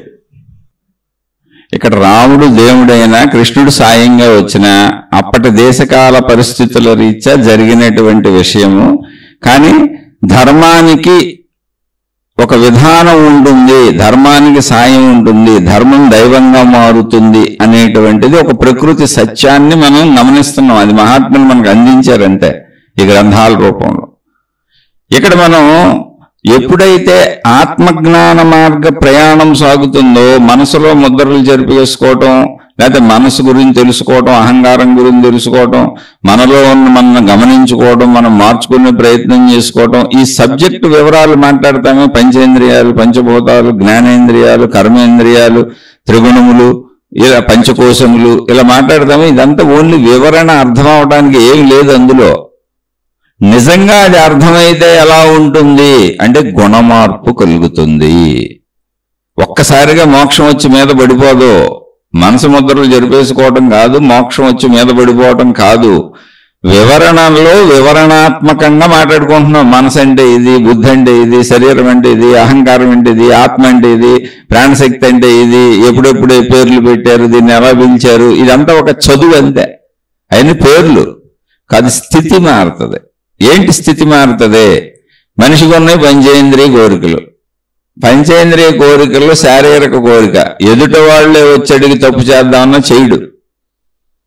అలాని కోరిక తెలియదని అనుకోబాకండి. శరీరం ఉన్నంతకాలం అన్నీ తెలుసు. భార్య ఉంటే, భర్త ఉంటే చక్కగా గడుపుకుంటారు. అది కూడా వాళ్ళ కోరిక ఉంటే, వాళ్ళ వయసును బట్టి. అలాగే ఆహారం రుచులన్నీ తెలుస్తాయి. కానీ ఆ రుచి కోసం ఎటువంటి అసత్యము ఆడ్డు, ఎటువంటి అబద్ధం ఆడ్డు, దానికోసం పాకులు ఆడ్డు. రుచికి దొరికితే ఆనందంగా సంతోషంగా తింటాడు, లేదా ఏదుంటే అది హాయిగా తింటాడు. అటువంటి అద్భుతమైనటువంటి దుఃఖము లేనటువంటి సుఖములు పొందుతూ ఉంటాడు. అసలు దుఃఖమే ఉండదు. ఉంటే ఆనందంగా తింటాడు. తిండే మానేయుడు. ఏదో ఒకటి తినేస్తాలేండి, లేకపోతే కొంచెం గడ్డి ఉండ జ్ఞానినే కదా తినేస్తాను అండవు. జ్ఞాని గడ్డి తిండు, జ్ఞాని కూడా ఆహారమే తింటాడు. ఇవన్నీ కేవలం మార్పులు. తనకున్న దాంతో తృప్తి పడతాడు, ఆ ధనం చాలు, ఓకే. లేదు సంపాదించుకుంటున్నాడా, ధర్మంగా సంపాదించుకుంటూ ఉంటాడు. అది జస్ట్ మార్పు అంతే. దాని నుంచి లాభ నష్టాలకు లోనవడం, లేదా వద్దనుకుంటాడో మేలకుండా కూర్చుంటాడు. ఆ వ్యక్తి యొక్క స్థితి అది ధర్మతలో సాగుద్ది, సుఖంగా సాగుద్ది, దుఃఖం లేకుండా సాగుద్ది. దుఃఖ రాహిత్య స్థితి అంటారు దాన్ని. దుఃఖం కలగదు. అలాగే స్పర్శా సుఖాలు. ఏసీ ఉంటే వేసుకు పడుకుంటాడు, ఫ్యాన్ ఉంటే వేసుకు పడుకుంటాడు, లేకపోతే దుఃఖానికి గురవడం. చెమటలు పడుతున్నాయి తెలుసు, చెమటలు పడతాయి, చెమటలు కారతాయి, తీరింతే. దుఃఖం ఏ దుఃఖానికి లోనవడం, ఎటువంటి దుఃఖానికి లోనవడం. అలాగే హంసతూలిగా తలపాలు ఉంటే పడుకుంటాడు, తనకు సహజంగా ఉంటే పడుకుంటాడు. లేదు నేల మీద అయినా ఇబ్బంది పడ్డాడు, దుఃఖానికి లోనవడో. అటువంటి మానసిక స్థితి వస్తుంది. అంటే దుఃఖము లేదు, అన్నీ అనుభవిస్తాడు శరీరంతో. అనుభవించలేని చోట, అది తగ్గిన చోట దుఃఖము కలగదు. ఇటువంటి మార్పు వస్తుంది. నాకు కాలం గడవట్లేదు, తోచట్లేదు, వాళ్ళు అలా ఉన్నారు, వీళ్ళు ఇలా ఉన్నారు, నా బుర్ర పిచ్చెక్కిపోతుంది, అది ఉండదు. ఇప్పుడు నేను ఆ జ్ఞాన స్థితిని పొందిన వాడిని కాదు, నేను పొందలేదు, నేను సామాన్యుడిని, నాకు ఆత్మానుభూతి అవ్వలేదు అని చెబుతున్నా. కానీ నాలో గుణమార్పు కలిగింది. ఇప్పుడు నేల మీద పడుకున్నా నాకు వచ్చిన ఇబ్బంది లేదు, కానీ శారీరక పరిస్థితుల రీత్యా వృద్ధాప్యం కొంచెం నేల మీద పడుకుంటే నాకు సౌకర్యంగా అనిపించకపోవచ్చు, ఎందుకంటే నేను ఇంతవరకు పరుపుల మీద పడుకున్నాను కాబట్టి. అంతే తప్ప అది నాకు దుఃఖాన్ని కలిగించదు. 4 రోజులకు అలవాటు అవుద్దిలే అనుకుంటా. అలాగే ఫ్యాను ఏసీలు అలవాటు కాబట్టి ఉంటే వేసుకుంటా. లేవనుకో దుఃఖాన్ని కలిగించదు. 4 రోజులు నిద్ర పట్టదు, 10 రోజులకి అలవాటు అయితే శరీరానికి నిద్ర పట్టుద్దిలే అనుకుంటా. ఎందుకని శరీర తీరు, మనసు తీరు అన్నీ నాకు తెలుసు. అవి 4 రోజులు 10 రోజులు అది ఇబ్బంది అనిపిస్తుంది, కానీ ఇబ్బందే తప్ప దుఃఖం కాదు. దానికోసం వెంపర్లాట కాదు. కనపడిన వాళ్ళందరి దగ్గరికి వెళ్ళి ఆళ్ళని బతిమలాడి, ఏళ్ళ బతిమలాడి, ఎలాగోలా మా ఇంట్లోకి వేసేయించుకుందాం, వాళ్ళతో పెట్టించుకుందాం, దేవుడి మాటలు చెబుదాం, లేకపోతే నాకు జ్ఞాన కబుర్లు చెప్పి ఒక ఏసీ తెచ్చేసుకుందాం, ఏదో ఒకటి అలా ఎదుటోడిది లాగేద్దామని అనిపించదో. సింపుల్ థింగ్ అంతే. నువ్వు ఇస్తానన్నా నీ డబ్బు నాకు అక్కర్లా, నువ్వు ఎదురొచ్చి శారీరక సుఖం పొందుమన్నా నాకు అక్కర్లా, నాకున్నది నేను హాయిగా తృప్తి పడతా. అలాంటి శారీరక సుఖాలు వదిలేశారు, డబ్బు అవసరం లేదని కాదు, అధర్మము లేదు. అంత కష్టం ఎందుకు నాకు, అసలు అధర్మంతో ఎందుకు నాకు, ఏముంది అందులో, నాకున్నాయి నేను పొందుతా. లేవు నాకు అసలు దుఃఖమే కలగదు, ఉన్నదానితోనే సంతృప్తిగా ఉంటా. అటువంటి దుఃఖము లేని ఒక మనసు ఏర్పడుతుంది. అది స్థితుల్లో తెలుస్తుంది. అనే తప్ప అక్కడ మహిమలు, మాయలు, అద్భుతాలు ఇవేమి ఉండవు. ఇది ఎంత తేలికైనా, ఇంతేనా జీవితం అనిపిస్తుంది. అంటే ఏంటంటే అది సాధన చేయకపోవటం వల్ల. ఇప్పుడు నేనున్నాను, చక్కగా అన్ని చేసుకుంటా, నాకు కూడా భయం ఉంది, ఆదుర్ద ఉంది, డబ్బు సరిపోదు, నా పిల్లలు ఉన్నారు, నా కుటుంబం ఉంది, నేను ఎలా బతకాలి ఏంటని నాకు కూడా అనిపిస్తుంది. అన్నీ అనిపిస్తాయి నాకు కూడా. కానీ తగుమాత్రంగా మిగిలిందంతా ఎలా సాగాలో అలాగే సాగుద్ది అనుకుని హాయిగా కూర్చుంటాను. ఆయన చేయవలసింది చేస్తాను. ఎలా సాగాలంటే దేవుడు చేస్తాడని కాదు, గాల్లో దీపం పెట్టి దేవుడు అని మహిమని కాదు. నా పిల్లలు ఎంత కష్టపడతారో, ఎంత చదువుకుంటారో, దానికి తగ్గదేదో తెచ్చుకుంటారు, ఏదో పాటలు పడతారు. అందరూ పట్ల ప్రపంచంలో అలాగే అనుకుంటా. నేను కూడా ఒకవేళ సాగి నా పిల్లలు సెటిల్ అయ్యి ఇప్పుడు ప్రస్తుతానికి గడుస్తుంది, మాకు తిండికి తెప్పలకి ఇబ్బంది లేదు, అలా గడిస్తే ఓకే. గడవకపోతే ఆ రోజు ఏమన్నా పని చేసుకోవాల్సి వస్తే చేసుకుంటా. అది కాలంలో ఆ రోజు ఆలోచిస్తే వాళ్ళు నాకు తెలియదుగా. కాబట్టి వాళ్ళు సంతృప్తిగా ఉన్నా, హాయిగా ఉన్నా, ఆనందంగా ఉన్నా, నాకు ఏ దుఃఖం లేదు. నాకు అసలు ఏ దుఃఖం లేదు, హాయిగా ఉన్నా. నాకు దుఃఖం లేదు, నేను హాయిగా ఉన్నాను నాకు తెలుసు. చుట్టూ ఉన్న వాళ్ళందరూ నా గురించి రకరకాలు అనుకున్నా నాకు అవసరత లేదు, అసలు నేను వినను కూడా వినను. కానీ గుణమార్పు వస్తుందని నాకు తెలుసు, ఆ గుణమార్పు ఇలా ఉంటుందని నాకు తెలుసు. నాకు తెలుసు కాబట్టి దీన్ని ఎంత నెక్కచ్చిగా చెబుతున్నా. మీరు ప్రయత్నిస్తే గుణమార్పు వస్తుంది. ఇప్పుడు కాలము గడవట్లేదని బోరు కొడుతుంది అనేది ఏమి. ఇప్పుడు కాలం గడవట్లేదు, ఊరికి అనుకుంటే నేను లేచాను పొద్దున్నే, మీతో శీర్షిక చెప్పుకుంటున్నా, 3-4 గంటలు గడిచిపోతుంది నాకు. ఈ శీర్షిక చెప్పాలి, దీన్ని తయారు చేయాలి, ఎడిటింగ్ అంతా చేయాలి, దీనికి మళ్ళీ ఒక పేరు గీరు చేయాలి, అదంతా పెట్టాలి, చక్కదాన్ని మళ్ళీ యూట్యూబ్లో అప్లోడ్ చేయాలి. 3-4 గంటలు గడిచిపోద్ది. అక్కడ నుంచి ఇంకా మిగిలిన సమయం ఉంది. ఇంటి పనులు ఏమన్నా ఉంటే చిన్న చేస్తాను, లేదా ఇంటి పనులు అవసరత లేదు, ఏ టీవీనో పెట్టుకుంటాను. దానికి కాసేపు అనారోగ్యాలు ఉన్నాయి, అక్కడ నొప్పి వస్తుంది, ఇక్కడ నొప్పి వస్తుంది, అక్కడ బాధ వస్తుంది, ఇక్కడ బాధ వస్తుంది, అవన్నీ కాసేపు ఆడితో కాలం గడిచిపోద్ది. మళ్ళీ ఆ నొప్పులకి బాధలకి నేనేం భయపడను, బాధపడను, దుఃఖపడను. అంటే సహజ బాధ ఉంటుంది, నొప్పి బాధ ఎందుకు ఉండదు? అదేదో ఆదుర్ద అయిపోయి ఇప్పుడు ఏదో అయిపోతుంది అనేది ఏం లేదు. ఇప్పుడు ఒకవేళ నేను పోయినా వచ్చిన నష్టమేం లేదు. ఎందుకంటే నా పిల్లలు ఆల్రెడీ ఆర్థికంగా సెటిల్ అవ్వలేదు తప్ప పెద్దోళ్ళు అయిపోయారు, ఎలాగోలా బతికేస్తారు. కాదు ఉన్నాననుకోండి, నా పిల్లల్ని చూసుకొని ఆనందిస్తాను, నా కుటుంబాన్ని చూసుకొని ఆనందిస్తాను. భార్య ఉంది, ఎంత వేళకు వండి పెట్టుద్ది, ఆమె ఎంత తింటుంది, నాకు పెడుతుంది, హ్యాపీగా ఉంటాం అందరం. చక్కగా అందరం కూర్చొని టీవీ పెట్టుకొని, పాటలు పెట్టుకొని, అవి పెట్టుకొని, ఇవి పెట్టుకొని, వాళ్ళు ఏం చదివితే వాళ్ళతో కూర్చుంటాయి. ఇప్పుడు మా అమ్మాయి చదువు అయిపోయి ఇంటికి వచ్చింది, ఇంట్లో ఉంటుంది. డాడీ సినిమా చూద్దామా, లేదా పాటలు పెట్టుకుందామా, లేదా బజార్ వెళ్ళొద్దాం, అమ్మ నువ్వు నేను అటు వెళ్ళొద్దాం, ఇటు వెళ్ళొద్దాం అంటే వాళ్ళతో వెళ్తాను. ఏముంది అందులో? హ్యాపీగా ఉండు. చక్కగా అలా పగలంతా నీకు నిద్ర వచ్చే వరకు హ్యాపీగా గడిపోయి. అది ఎలా అయితే అలా. ఒకవేళ మీకు ఇలాంటివి వినాలి, వినండి, వింటూ గడిపేసేయండి. ఏదైనా చదువుకుంటూ గడిపోయింది, లేదా ఏ సినిమాను చూడండి. ఎవరు వద్దన్నారు అసలు మిమ్మల్ని?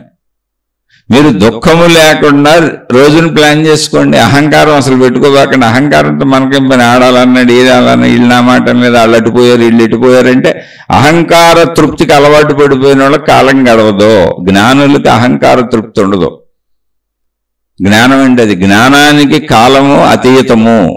ఎందుకనంటే వాళ్ళు ఎవరింకా చూడరు, అసలు కాలం వెంక కూడా చూడరు వాళ్ళు. ఆ జ్ఞానంతో వాళ్ళు ఏం చేయగలరో చేసుకుంటూ వెళ్ళిపోతారు, దుఃఖరాహిత్యంగా ఉంటారు. ఇంకా తోచటం లేదు, బోరు కొడుతుంది, ఏం లేవు. అవి మామూలు మనుషులకు ఉండొచ్చు, పిల్లలకు ఉండొచ్చు. ఇప్పుడు మా పిల్లలు అంటారు, బోరు కొడుతుంది డాడీ అంటది మా అమ్మాయి. నీ ఇష్టం అమ్మాయి, సినిమాకి లేకపోతే మీ ఫ్రెండ్స్ దగ్గరికి వెళ్తే వెళ్ళి అంట, లేదు మన అందరం కలిసి వెళ్దాం అంటది. నడు అంటే వెళ్తా. ఆ చిన్న వయసు వాళ్ళు, చిన్న పిల్లలు. నేను అక్కడి నుంచి వచ్చి వాళ్ళకి అనిపించవచ్చు. జ్ఞానం తెలిసినాక ఏముంటుంది? ఇప్పుడు వృద్ధాప్యం వచ్చినాక రేపు శక్తి మొత్తం ఉడికిపోయి కాళ్ళు కదలలేని స్థితిలో కూర్చుండిపోయిన వాళ్ళు మా ఇంట్లోనే ఉన్నారు. మా అత్తగారు ఒక కుర్చీలోనే కూర్చుంటారు. ఆ బాత్రూమ్ వరకు వెళ్ళి రావడమే ఆవిడకి పెద్ద ప్రయాణం. జస్ట్ ఆవిడ మలమూత్ర విసర్జనలకి ఆమె జీవితంలో అత్యంత కష్టదాయకమైన చర్యలుగా ఉన్నాయి ఆమెకి. అది వృద్ధాప్యం. ఆవిడకి 80-85 ఏళ్ళు ఉన్నాయి. ఏముంది, ఆవిడకి కావలసిన ఆహార పదార్థాలన్నీ ఆవిడ దగ్గరికి తీసుకెళ్ళి ఇచ్చొస్తుంది వాళ్ళ అమ్మాయి. చక్కగా వాళ్ళ అమ్మకి వెళ్ళి దగ్గరికి వెళ్ళి ఇచ్చి చేతికి అందించి వస్తారు. అక్కడ కుర్చీలు వేసి అక్కడ ఎదురుగా పెట్టి వస్తారు. అన్నీ పక్కనే ఉంటాయి. రేపు మనమైనా అలా కూర్చోగలిగితే ఇబ్బంది ఉందాం, కూర్చుంది అన్ని సమకూరుస్తున్నారు. అలా కూర్చోగలిగి సమకూర్చేవాళ్ళు ఉంటే ఒక సమకూర్చేవాళ్ళు లేరు. ఏ వృద్ధాశ్రమం, అనాథాశ్రమాలు బోర్డు ఉన్నాయి. అప్పుడు కాలం ఏదో చేస్తుంది. కాలం ఎవరిని వదిలిపెట్టదు. పాపాలు చేసిన వాళ్ళు శిక్షలు అనుభవించడం అనే దాన్ని మనం ఏం చేయలేం తప్ప, ధర్మంగా బతికిన వాళ్ళు కాలంలో ఇబ్బంది పడటం అనేది అసలు చరిత్రలోనే అక్కడ లేవు. చరిత్రలో చెబుతున్నాయి. అందుకే ధర్మంగా బతకండి, ధర్మంగా బతకండి అని చెబుతున్నాయి. ఆ ధర్మ స్వభావం వస్తుంది ఆత్మజ్ఞానం అర్థమైతే. ఆత్మజ్ఞానం చదువుకుంటే, ఆధ్యాత్మిక చదువుకుంటే. ఊరికనే మోక్షం అని ఒక పేరు పెట్టి చెప్పారు అంతే తప్ప మోక్షము వ్యక్తీకరించబడుతుంది గుణ స్వభావాల్లో. మోక్షము కలిగిన వ్యక్తి ఎలా ఉంటాడు? ఆనందంగా ఉంటాడు, సంతృప్తిగా ఉంటాడు, సంతోషంగా ఉంటాడు, దుఃఖం లేకుండా ఉంటాడు. అలానే మోక్షం వచ్చినప్పుడు సినిమాలు చూడడం అనుకోబాకండి. నువ్వు ఎలాగోలా దుఃఖం లేకుండా ఉండు, హాని చేయబాక, చెడు చేయబాక, తప్పు చేయబాక. దేశకాల పరిస్థితుల్లో ఏమున్నాయో వాటితో నీ కాలం గడుపుకో. తప్పులు చేయబాక, పొరపాట్లు చేయబాక, హాయిగా ఆనందంగా గడుపుకో. అన్ని బోల్డ్ మార్గాలు ఉన్నాయి. నీకు ఆధ్యాత్మికత ఇష్టమైతే ఈ పుస్తకాలు విను. మామూలు పుస్తకాలు, మనోవికాస పుస్తకాలు బోల్డ్ ఉన్నాయి. ఎంతో జ్ఞానాన్ని అందించే పుస్తకాలు ఎంతో మంది రాస్తున్నారు. అన్ని టీవీల్లో అసలు నువ్వు చదువుకోలేకపోతే చదివి వినిపిస్తున్నారు వాళ్ళు. చక్కగా చదివిను. మహాత్ములు చరిత్రలు ఎన్నో ఉన్నాయి, చదువుతో వినిపించేస్తున్నారు వాళ్ళు. అది పెట్టుకుంటే వినేయచ్చు నువ్వు. అలా ఎన్నో ఉన్నాయి ప్రపంచంలో. అలా కాసేపు పార్క్ వెళ్ళి వాకింగ్ చేయి, పొద్దున్న కాసేపు, సాయంత్రం కాసేపు వాకింగ్ చేయి, ఆరోగ్యానికి మంచిది. ఎవరికన్నా ఉపయోగపడే పనులు ఏమన్నా చేయగలిగితే చెయ్యి. అవి కూడా ఆశించకుండా చెయ్యి. మనోతృప్తి కోసం, అహంకార తృప్తి కోసం చేయబాక.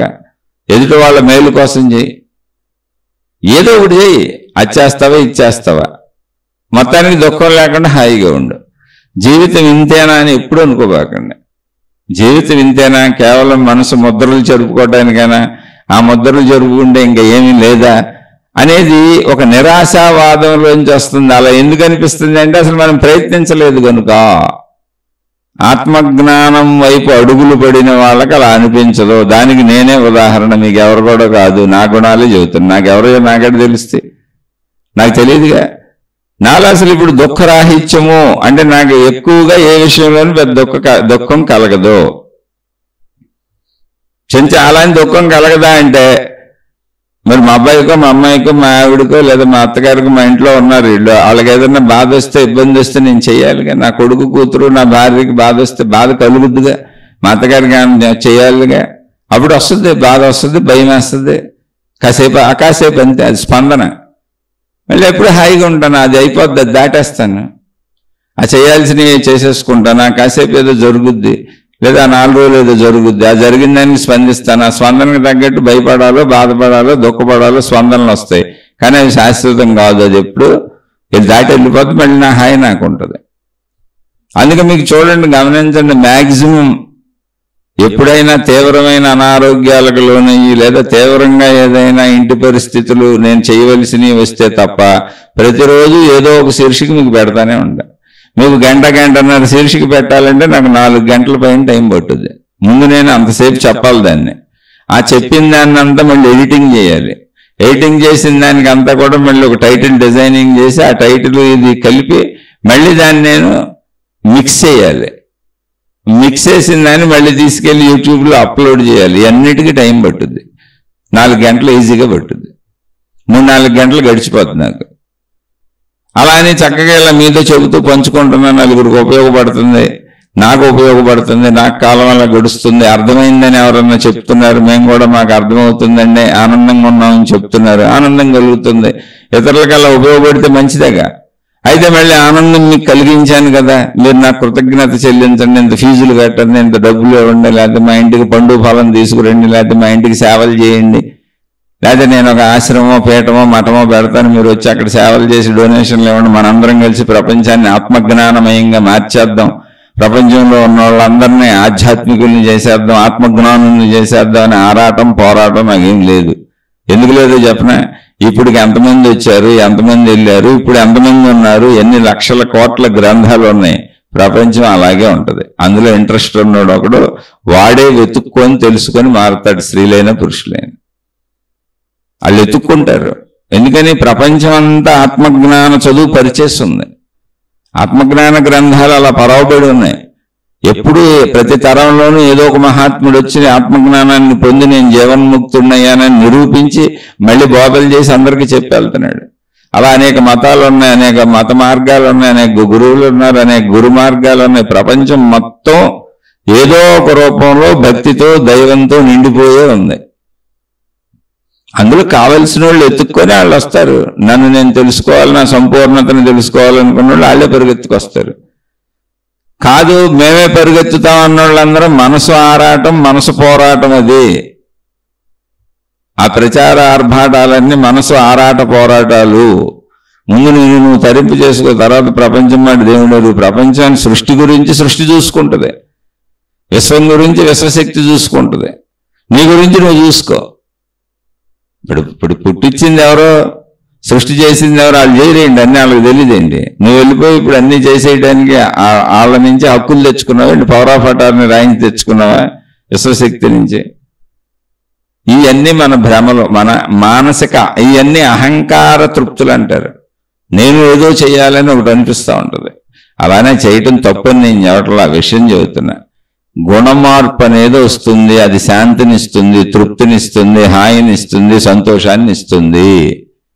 అంతే తప్ప ఇది ఇంతేనా, మన జీవితం విలువ ఇంతేనా అని అలా అనిపించదు.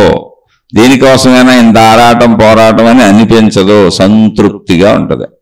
ఆ మార్గ ప్రయాణమే సంతృప్తిగా ఉంటే మొత్తం జ్ఞానం అర్థమైతే ఇంకెంత సంతృప్తిగా ఉంటుందో మీరు ఊహించుకోండి. ఇలా ఎందుకు అనిపిస్తుంది అంటే సాధనలో మనకి అలా వెళ్ళలేదు, జ్ఞానం వైపు మనం వెళ్ళటం లేదు, అది మనకు అర్థం కావటం లేదు. అప్పుడు అసంతృప్తిగా ఉంటుంది. అప్పుడు అసంతృప్తిగానే ఉంటుంది. ఇంతేనా ఇంతేనా అని అనిపిస్తూ ఉంటుంది. అది శరీర భావన, అది అహంకార భావన, అది మనోభావన. జాగ్రత్తగా అర్థం చేసుకోండి. అర్థం కాకపోతే మళ్ళీ ప్రశ్నించండి. ప్రశ్న స్పష్టంగా అయ్యండి, మళ్ళీ చెప్పే ప్రయత్నం చేస్తాను. ఈ చెప్పే ప్రయత్నాలకు ఎవరో ప్రశ్నలు అడిగిన వాళ్ళని ఉద్దేశించి అసలు నేను చెప్పడంలో అందరికీ ఉపయోగపడతాయి, అందరికీ ఈ మనోభావనలు ఉంటాయి. కాబట్టి ఎవరు ప్రశ్న అడిగినా అది మనందరికీ ఉపయోగపడేదే. ఆ ఉద్దేశంతో చెబుతున్నా. చక్కగా ఇందులో మంచి ఉంటే తీసుకోండి, చెడు ఉంటే వదిలేసేయండి. అర్థమయ్యి ఆచరించుకుంటున్న వాళ్ళు సందేహాలు వస్తే ప్రశ్నలు అడిగే ప్రయత్నం చేయండి, తెలిస్తే విశ్లేషించే ప్రయత్నం చేస్తాను. అసలు నచ్చలేదు, సరిగా లేదు అనుకునే వాళ్ళు చక్కగా ఈ మార్గం వదిలేసి ఇవి వినకుండా మీ మార్గంలో మీరు సాగిపోండి. హాయిగా మీ గురువులతో, మీ మతాలతో, మీ పద్ధతులతో, మీ మార్గాల్లో మీరు హాయిగా సాగిపోండి. శుభమస్తు. మరలా మరొక కొత్త శీర్షికతో కలుసుకుందాం. మీకు మీ కుటుంబ సభ్యులకు మేలు చేకూరుగాక.